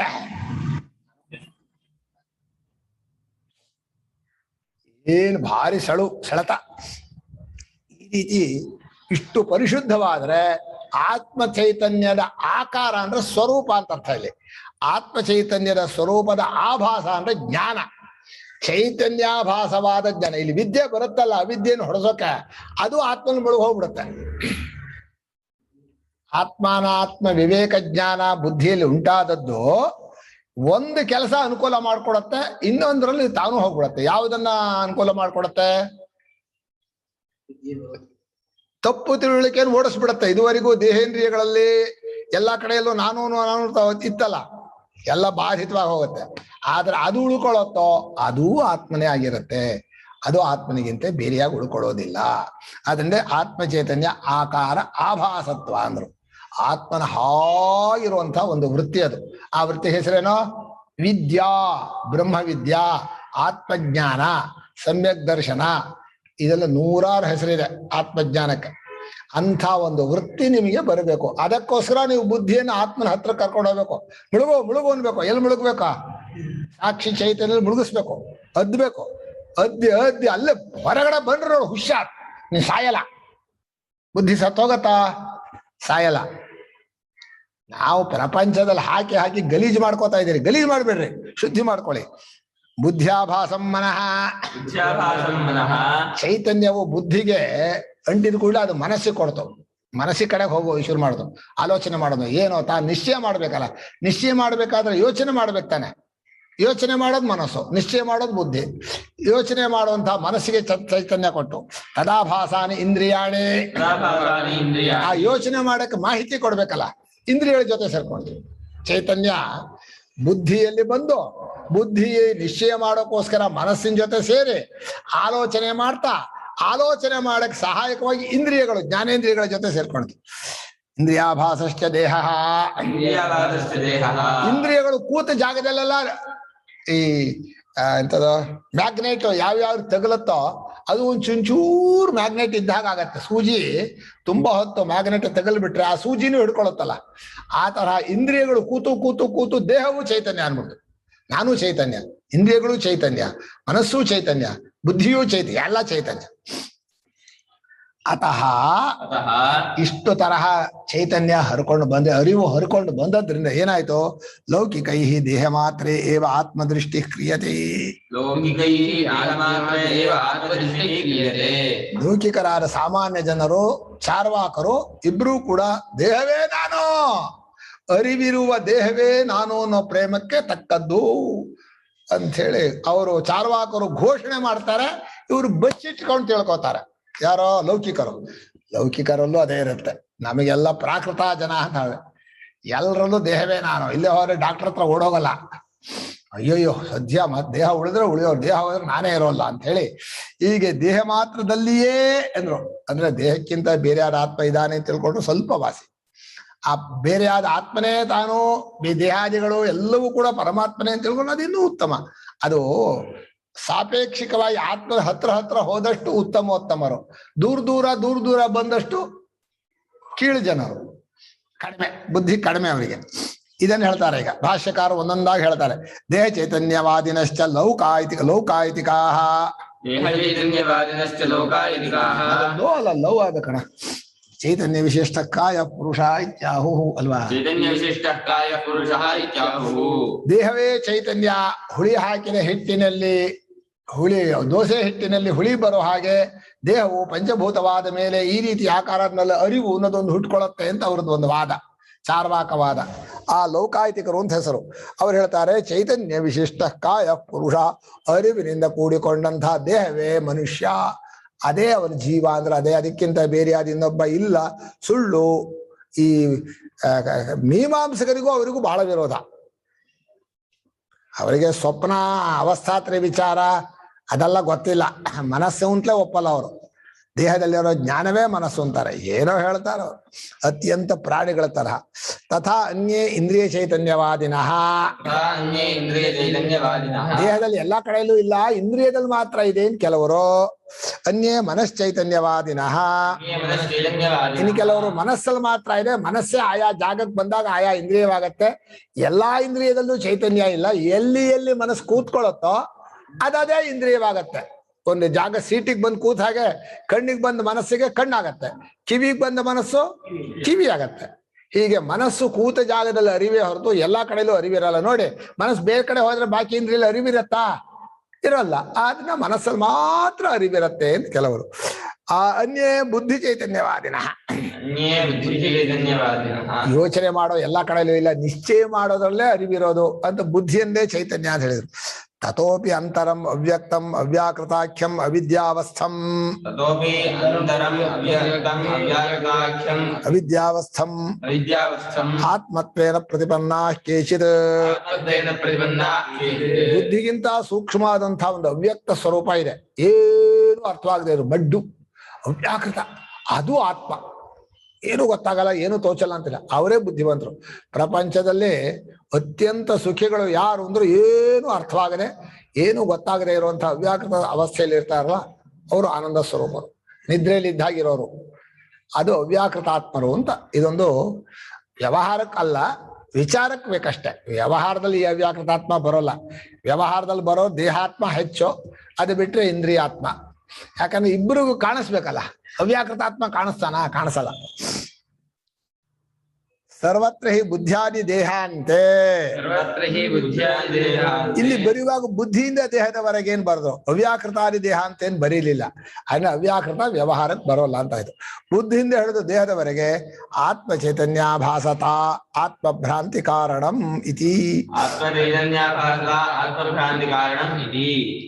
ತಾನು ತಿಳ್ಕೊಳ್ಳೋಕೆ ಇದ್ರಲ್ಲಿ ಏನ್ ಕಾರಣ ಅಂದ್ರೆ ಆತ್ಮನ ಅರಿವು ಹರಿದು ಬಂದದ್ದೇ. ಮುಂದೆ ವಿಷಯಕ್ಕೆ ಹೋಗ್ಲಿಲ್ಲ. ಅದು ಆತ್ಮನ ಒಂಥರ ಸ್ಪೆಷಲ್ಲು. ತನ್ನದೇ ಆದಂಥ ಅರಿವು ಎಂಬ ಗುಣವನ್ನ ಈ ಇಷ್ಟಕ್ಕೆ ಮಾತ್ರ ಕೊಟ್ಟ. ಕಂಬಕ್ಕೆ ಕೊಡ್ಲಿಲ್ಲ, ಬಾಗಿಲಿಗೆ ಕೊಡ್ಲಿಲ್ಲ, ಹೊರಗಿನ ಬೇರೆ ವಸ್ತುಗಳಿಗೆ ಕೊಡ್ಲಿಲ್ಲ, ಪಂಚಭೂತಗಳಿಗೆ ಕೊಡ್ಲಿಲ್ಲ. ದೇಹಾಕಾರವಾಗಿರುವ ಪಂಚಭೂತಗಳಲ್ಲಿ ಬುದ್ಧಿ, ಮನಸ್ಸು, ಇಂದ್ರಿಯ, ದೇಹ, ಇನ್ನು ಸ್ವಲ್ಪ ಒಳಗಿದ್ದಕ್ಕೂ ಕೊಟ್ಟಿದ್ದಾನೆ ಬೇಕಾದ್ರೆ ಇಟ್ಕೋಬಹುದು, ಅದು ಊಹೆಯಿಂದ ಮಾಡೋದು. ಇಷ್ಟಕ್ಕೆ ಅರಿವು ಬಂದದ್ರಿಂದ ಅದರಲ್ಲೆಲ್ಲ ಏನಾಯ್ತು, ನಾನು ಅನ್ನೋ ಪ್ರೇಮ ಬಂತು.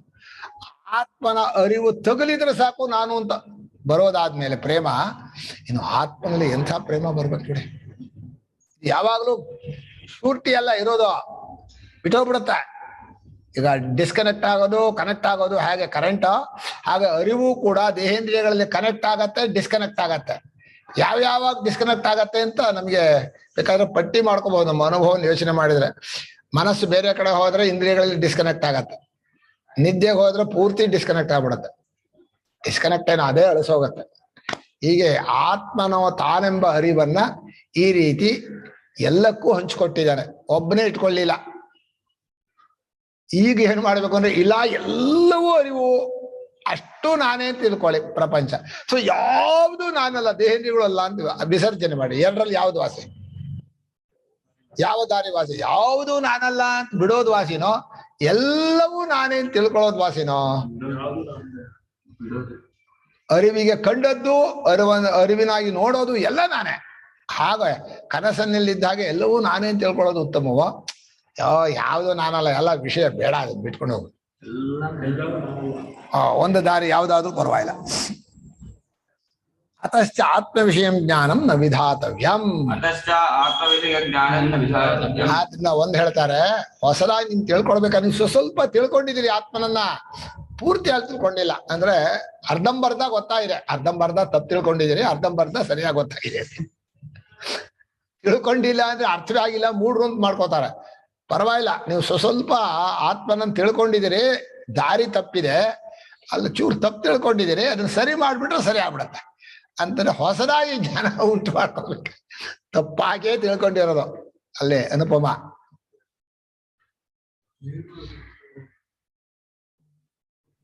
ನೀವೀಗ ಕ್ವೆಶನ್ ಕೇಳಿದ್ರಲ್ಲ, ಯಾವ್ದು ಒಳ್ಳೇದು ಅಂತ. ಯಾವ್ದು ಒಳ್ಳೇದು ಅಂತೀರಾ?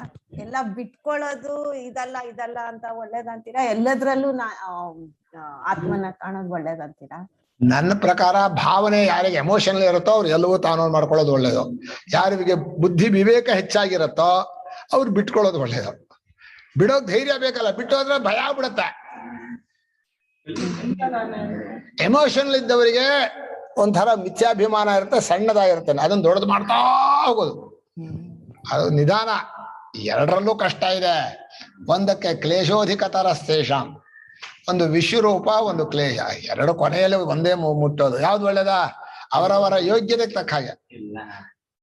ನನ್ ಕೇಳಿದ್ರೆ ಎಲ್ಲದ್ರಲ್ಲಿ ದೇವ್ರ ನೋಡೋದು ಕಷ್ಟ ಅಂತ ಅನ್ಸುತ್ತೆ ನನಗಂತೂ. ಗೊತ್ತಿಲ್ಲ, ದೇವ್ರ ನೋಡೋದು ಕಷ್ಟ. ತಿಳ್ಕೊಂಡೇ ಇದೀರಿ ದೇವ್ರನ್ನ, ಚೂರು ತಪ್ಪು ತಿಳ್ಕೊಂಡಿದ್ರೆ ಅಷ್ಟೇ. ದೇವ್ರನ್ನ ಹೊಸದಾಗಿ ನೋಡ್ಬೇಕಾಗಿಲ್ಲ, ಅದೇ ಪ್ರಶ್ನೆ ಈಗ ಬಂದಿರೋದು. ನಿಮ್ಗೆ ಚೆನ್ನಾಗಿ ನೋಡಿದಿರಿ ದೇವ್ರನ್ನ, ಅದು ತಪ್ಪಾಗಿ ನೋಡ್ಬಿಟ್ಟಿದಿರಿ. ಒಂಚೂರು ತಪ್ಪಿದೆ, ಅದು ಸರಿ ಮಾಡಿದ್ರೆ ಆಯ್ತು. ಆ ತಪ್ಪಾದ ತಿಳುವಳಿಕೆ ಇರೋದನ್ನ ತೆಗೆದು ಬಿಟ್ರೆ ಕಂಡು ಬಿಡ್ತಾನೆ. ತಪ್ಪು ತಿಳ್ಕೊಂಡು ದೇವರು ಅಲ್ದೇ ಇರೋದು ನೋಡೋಕ್ಕಾಗಲ್ಲ ನಿಮ್ ಕೈಲಿ. ದೇವರು ನೋಡಿದೀರಾ ಅಂತ ಕೇಳ್ದಿರಲ್ಲ, ದೇವ್ರ ಅಲ್ದೇ ಇರೋದು ತೋರಿಸ್ರೆ ಅಂತ ಕೇಳಿದ್ರೆ ಏನ್ ಹೇಳ್ತೀರಾ? ಯಾವ್ದು ದೇವ್ರಲ್ಲ.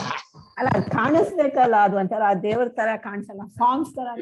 ದೇವ್ರ ತರ ಕಾಣಿಸಲ್ಲ ಅಂದ್ರೆ ದೇವ್ರ ತರ ನನಗೆ ಇದು ದೇವರು ಒಂದು ಕಾಣಿಸ್ಬೇಕು, ದೇವ್ರ ತರ ಕಾಣಿಸ್ಬೇಕು. ಯಾಕೆ ಕಾಣಿಸ್ಬೇಕು? ನಿಂಗೆ ಅರ್ಥ ಆದ್ರೆ ತಾನೆ, ಕಾಣಿಸಿ ಅರ್ಥ ಆಗ್ಬೇಕನ. ಕಾಣಿಸ್ಬೇಕು ಅಂದ್ರೆ ಪಾಪ ಅವನಿಗೂ ಗೋಳು ಹಾಕೊಂಡ್ ಹಾಗೆ, ಅವನಿಗೂ ವೇಷ ಹಾಕ್ತೀರಿ, ರೂಪ ಕೊಡ್ತೀರಿ, ಅವನು ಕಟ್ ಹಾಕ್ತೀರಿ, ಕಾಟ ಕೊಡ್ತೀರಿ, ನಮಗ್ ಅದು ಬೇಕು ಇದು ಬೇಕು ತಂದ್ಕೊಡು ಅಂತೀರಿ. ಚೆನ್ನಾಗಿರುತ್ತೆ ರೂಪ ಹಾಕೊಳ್ಳಿ ಎಲ್ಲರೂ ಅನ್ನೋದು. ಕಾಣಿಸ್ಬೇಕಾ ದೇವ್ರ? ಕಾಣಿಸಿದ್ರೆ ಸರಿಯಾಗಲ್ಲ. ಒಳ್ಳೇದವನು ಹೀಗಿರೋದೇ ಒಳ್ಳೇದು. ನಮ್ ದೇವ್ರು ಬಹಳ ಒಳ್ಳೇದನು.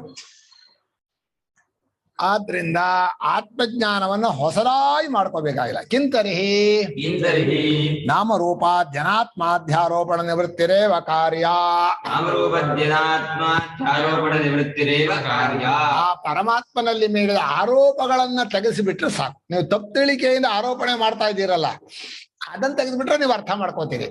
ಯಾರನ್ನಾರು ತಪ್ಪು ತಿಳ್ಕೊಂಡಿದ್ರೆ ಆ ತಪ್ಪು ತಿಳಿಕೆ ತಿಳಿಯೋದೇ ಕಷ್ಟ. ಅದು ಪೂರ್ವಾಗ್ರಹ ಬೇರೆ. ನಮ್ಗೆ ಗೊತ್ತಿದೆ ಬಿಡ್ರಿ ಅಂತೀರಿ. ತಪ್ಪು ತಿಳ್ಕೊಂಡ್ರು ಆ ಪೂರ್ವಾಗ್ರಹ ನಮ್ಗೆ ಅರ್ಥ ಆಗಿದೆ ಬಿಡ್ರಿ, ಗೊತ್ತಾಗಿದೆ ಅಂತ ಏನ್ ಮಾಡೋಣ? ಇನ್ನೂ ಕಷ್ಟ ಅಂದ್ರೆ ಜನರು ಗುರುಗಳನ್ನ ತಪ್ಪು ತಿಳ್ಕೊತಾರೆ ಅಂತ ಇದೆಯಲ್ಲ, ಅದು ಇನ್ನೂ ಕಷ್ಟ. ಹತ್ರದ ವ್ಯಕ್ತಿಗಳಾಗಿರ್ತಾರಲ್ಲ ವ್ಯವಹಾರದಲ್ಲಿ, ಅವರನ್ನ ತಪ್ಪು ತಿಳ್ಕೊತಾರಲ್ಲ, ಅದು ಯಾರ ಕೈಲೂ ತಿದ್ದೋಕ್ಕಾಗಲ್ಲ. ಗಂಡ ಹೆಂಡತಿ ತಪ್ಪು ತಿಳ್ಕೊಂಡ್ರೆ, ಅಪ್ಪ ಮಗ ತಪ್ಪು ತಿಳ್ಕೊಂಡ್ರೆ ಹೇಗೆ ಸರಿಪಡಿಸ್ತೀರಿ? ಮೂರನೇವ್ರು ಹೇಳಿದ್ರೆ ಸಾಕು ಸುಮ್ನಿರು ನಂಗೆ ಗೊತ್ತಿದೆ ಅಂತಾರೆ. ಅವರೇ ಹೇಳಕ್ ಬರೋಕೆ ಆಗಲ್ಲ, ಇನ್ನೂ ಜಾಸ್ತಿ ಆಗತ್ತೆ ಅಂತ ತಿಳುವಳಿಕೆ. ಇವನಾಗಿ ಸರಿ ಮಾಡ್ಕೊಳಲ್ಲ. ಹೇಗೆ ತಪ್ಪು ತಿಳ್ಕೊಳ್ತಾ ಏನ್ ಮಾಡೋದು? ಬಿಟ್ಟಾಕೋದು. ಹೇಗಾರು ತಿಳ್ಕೊಂಡು, ಈಗ ನನ್ನನ್ನು ತಪ್ಪು ತಿಳ್ಕೊಂಡವ್ರು ಹೇಗಾರು ತಪ್ಪು ತಿಳ್ಕೊಳ್ಳಿ, ನನಗೇನದು? ತಪ್ಪು ತಿಳ್ಕೊಂಡವ್ರಿಗೆ ಕಷ್ಟ ಹೊರತು ನನಗೇನು ಕಷ್ಟವೇ? ನಾನು ಮಾತ್ರ ಎಲ್ಲರನ್ನು ಪರಮಾತ್ಮ ಅಂತ ತಿಳ್ಕೊತೀನಿ, ಯಾರನ್ನೂ ತಪ್ಪು ತಿಳ್ಕೊಳ್ಳಲ್ಲ. ಅವ್ರು ನನ್ನ ದೇಹೇಂದ್ರಿಯಗಳನ್ನ ನೋಡ್ಕೊಂಡು ಇವ್ರು ಹೀಗೆ ಹಾಗೆ ತಪ್ಪು ತಿಳ್ಕೊಂಡ್ರೆ ತಿಳ್ಕೊಳ್ಳೆ. ಯಾರೋ ದುಃಖ ಪಡ್ಬೇಕು? ತಪ್ಪು ತಿಳ್ಕೊಂಡವನು ದುಃಖ ಪಡ್ಬೇಕೋ? ಯಾರ ಮೇಲೆ ತಪ್ಪು ಅವರು ಹೇಳ್ಬೇಕೋ? ಯಾರು ಹೇಳ್ಬೇಕೋ? ಲಾಸ್ ಯಾರಿಗೆ? ಪರಮಾತ್ಮನನ್ನ ತಪ್ಪು ತಿಳ್ಕೊಂಡಿದ್ರೆ ನಿಮಗೆ ಲಾಸೋ ಪರಮಾತ್ಮನಿಗೆ ಲಾಸ? ತಪ್ಪು ತಿಳ್ಕೊಂಡವ್ರಿಗೆ ಲಾಸ. ಸರಿ ಮಾಡ್ಕೊಳ್ಳಿ ಅವರ.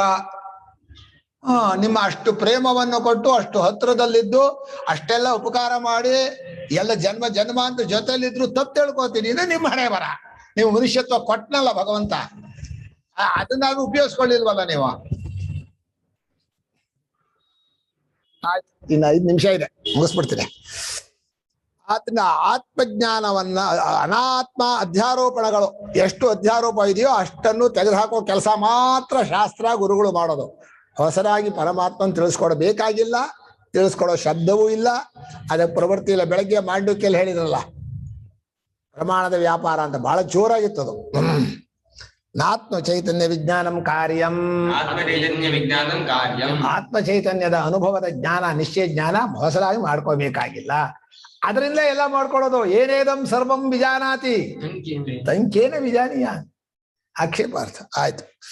ಅವಿದ್ಯಾಧ್ಯಾರೋಪಿತ ಸರ್ವ ಪದಾರ್ಥ ಪ್ರಕಾರೈಃ ಅವಿಶಿಷ್ಟತೆಯ ದೃಶ್ಯಮಾನತ್ವಾದಿತಿ. ಇದು ಲೌಕಿಕದವರು ತಮ್ಮ ತಪ್ಪು ತಿಳುವಳಿಕೆಯಿಂದ ಪರಮಾತ್ಮನ ಮೇಲೆ ಎಷ್ಟು ಆರೋಪ ಮಾಡಿ ಎಷ್ಟು ಪದಾರ್ಥಗಳನ್ನು ಹುಟ್ಟುಗಟ್ಟಿದಾರೋ ಅಷ್ಟರ ಜೊತೆಲೂ ಸೇರ್ಕೊಂಡಿದ್ದಾರೆ ನೋಡಿ. ನೀವು ಆರೋಪ ಮಾಡಿದ್ರು ಅವ್ನು ಬಿಟ್ಟಿಲ್ಲ, ಬಿಟ್ಟು ಓಡ್ ಹೋಗಿಲ್ಲ. ನಮ್ಮಲ್ಲಿ ಆರೋಪ ಮಾಡಿದ್ರೆ ನಡಿ ನೀನ್ ಬೇಡ ನಾನ್ ಬೇಡ ಅಂತ ಓಡಿಸ್ಬಿಡ್ತೀವಿ ನಾವು. ಪರಮಾತ್ಮ ಹಾಗಲ್ಲ, ಆರೋಪ ಮಾಡಿದ ಪದಾರ್ಥಗಳ ಜೊತೆಯಲ್ಲೂ ಸದ್ರೂಪದಿಂದ ಸೇರ್ಕೊಂಡಿದ್ದಾನೆ. ಅವನ ಕಾರುಣ್ಯಕ್ಕೆ ಏನ್ ಹೇಳೋಣ. ಎಲ್ಲ ಆರೋಪಿತ ಅಷ್ಟೂ ಪದಾರ್ಥ ಜಗತೆಯಲ್ಲಿ ಆ ಅವಿಶಿಷ್ಟತೆಯ ಅಂದ್ರೆ ಒಂದು ಚೂರು ಎಡೆಬಿಡದೆ ಅವನೇ ಕಾಣಿಸ್ತಾ ಇರೋದು.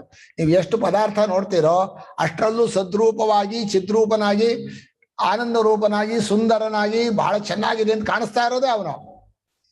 ಇರುವಿಕೆ ಅವನದು, ಅರಿಯುವಿಕೆಯೂ ಅವನದು, ಸೌಂದರ್ಯವೂ ಅವನದು, ಆನಂದವೂ ಅವನದೇ. ಅಷ್ಟು ಎಲ್ಲದರೂ ಹುಡುಕ್ತಾ ಇದ್ದೀರಿ, ಎಲ್ಲಿ ಪಾಪ. ಅವನು ಎಲ್ಲೂ ಮರೆಯಾಗಬಾರ್ದು ಅಂತ ಎಲ್ಲದರಲ್ಲೂ ಸೇರ್ಕೊಂಡ್ರೆ ಎಲ್ಲೂ ನಿನ್ನ ನೋಡಲ್ಲ ನಾವು ಅಂತ ಹೇಳಿ ಮರೆ ಮಾಡ್ತೀವಲ್ಲ. ಇವ್ರ ಗಟ್ಟಿನೋ ಅವನ ಗಟ್ಟಿನೋ? ತಪ್ಪು ತಿಳ್ಕೊಂಡವರು ಪರಮಾತ್ಮನನ್ನು ಎಲ್ಲೂ ನೋಡಲ್ಲ ಅಂತ ಪ್ರತಿಜ್ಞೆ. ಪರಮಾತ್ಮನು ನಿಮ್ಮನ್ನು ಎಲ್ಲೂ ಬಿಡಲ್ಲ, ಎಲ್ಲ ಕಡೆಲೂ ನಾನೇ ಇರ್ತೀನಿ, ನಾನೇ ಕಾಣಿಸೋದು, ನನ್ನನ್ನೇ ನೋಡ್ಬೇಕು, ನನ್ನನ್ನೇ ಇಷ್ಟಪಡ್ಬೇಕು, ನನ್ನನ್ನೇ ತಿಳ್ಕೋಬೇಕು. ಇದು ಏನ್ ಮಾಡೋಣ, ಹೀಗಾಗ್ಬಿಟ್ಟಿದೆ. ಅತಯವ ಹಿ ವಿಜ್ಞಾನವಾದಿನೋ ಬೌದ್ಧಾಃ ವಿಜ್ಞಾನ ವ್ಯತಿರೇಕೇಣ ವಸ್ತೇವ ನಾಸ್ತಿ ಇತಿ ಪ್ರತಿಪನ್ನಾಃ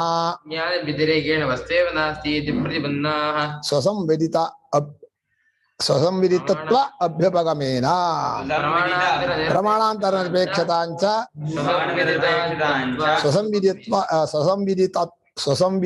ವಿದಿತತ್ವ ಅಭ್ಯುಪಗಮೇನ. ವಿಜ್ಞಾನವಾದಿಗಳು ಅಂತ ಬೌದ್ಧರಲ್ಲಿ 3 ಥರ ಇದ್ದಾರೆ. ಬಾಹ್ಯ ಸತ್ಯವಾದಿಗಳು, ವಿಜ್ಞಾನವಾದಿಗಳು, ಕ್ಷಣಿಕವಾದಿಗಳು ಅಂತ 3 ಥರ ಇದ್ದಾರೆ. ಜ್ಞಾನವಾದಿಗಳು ವಿಜ್ಞಾನ ಕ್ಷಣಿಕ ಅಂತಾರೆ. ಅವರು ವಿಜ್ಞಾನ, ಕ್ಷಣಿಕ ವಿಜ್ಞಾನಕ್ಕಿಂತ ಬೇರೆ ಪದಾರ್ಥವೇ ಇಲ್ಲ. ಇಂದ್ರಿಯಗಳಿಂದ ಬರುವ ಅರಿವನ್ನೇ ನೀವು ಪದಾರ್ಥ ಅಂತೀರಿ. ಆ ಅರಿವು ಕ್ಷಣಿಕವಾಗಿದೆ, ಕಾಣಿಸ್ತಾ ಇದೆ. ಈ ವಾಕ್ಯ ನಿಲ್ಲಿಸಬಿಟ್ಟೆ. ಏನಾಯ್ತು ಒಂದು ಗಡಿಯಾರ ಹಿಡಿತಾ ಇದ್ದಾನೆ, ಕರೆಕ್ಟಾಗಿ ಹಿಡ್ದ, ಪರ್ಫೆಕ್ಟ್. ಬೇರೊಂದು ಪ್ರಮಾಣಾಪೇಕ್ಷೆ ಇಲ್ಲ ಅಂದ್ರು ಅವರು. ಯಾವುದಕ್ಕೆ? ಈ ಮನೋವೃತ್ತಿ ರೂಪವಾದ ವಿಜ್ಞಾನವೇ ಈ ಜಗತ್ತಾಗಿ ತೋರ್ತಾ ಇದೆ.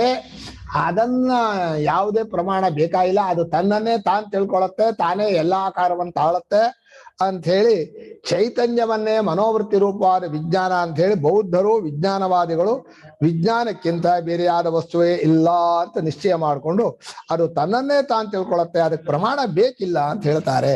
ನಿಜವಾಗಿ ಅರಿವಿಗೆ ಪ್ರಮಾಣ ಬೇಕಿಲ್ಲ ಅನ್ನೋ ಕರೆಕ್ಟ್. ಆದ್ರೆ ಕ್ಷಣಿಕ ವಿಜ್ಞಾನಕ್ಕಲ್ಲ, ಅರಿವಿನ ಸ್ವರೂಪ ಇದೆಯಲ್ಲ ಅದಕ್ಕೆ ಪ್ರಮಾಣ ಬೇಕಿಲ್ಲ. ನಾಳೆ ವಿಸ್ತಾರ ಹೇಳೋಣ. ಟೈಮ್ ಆಯ್ತು.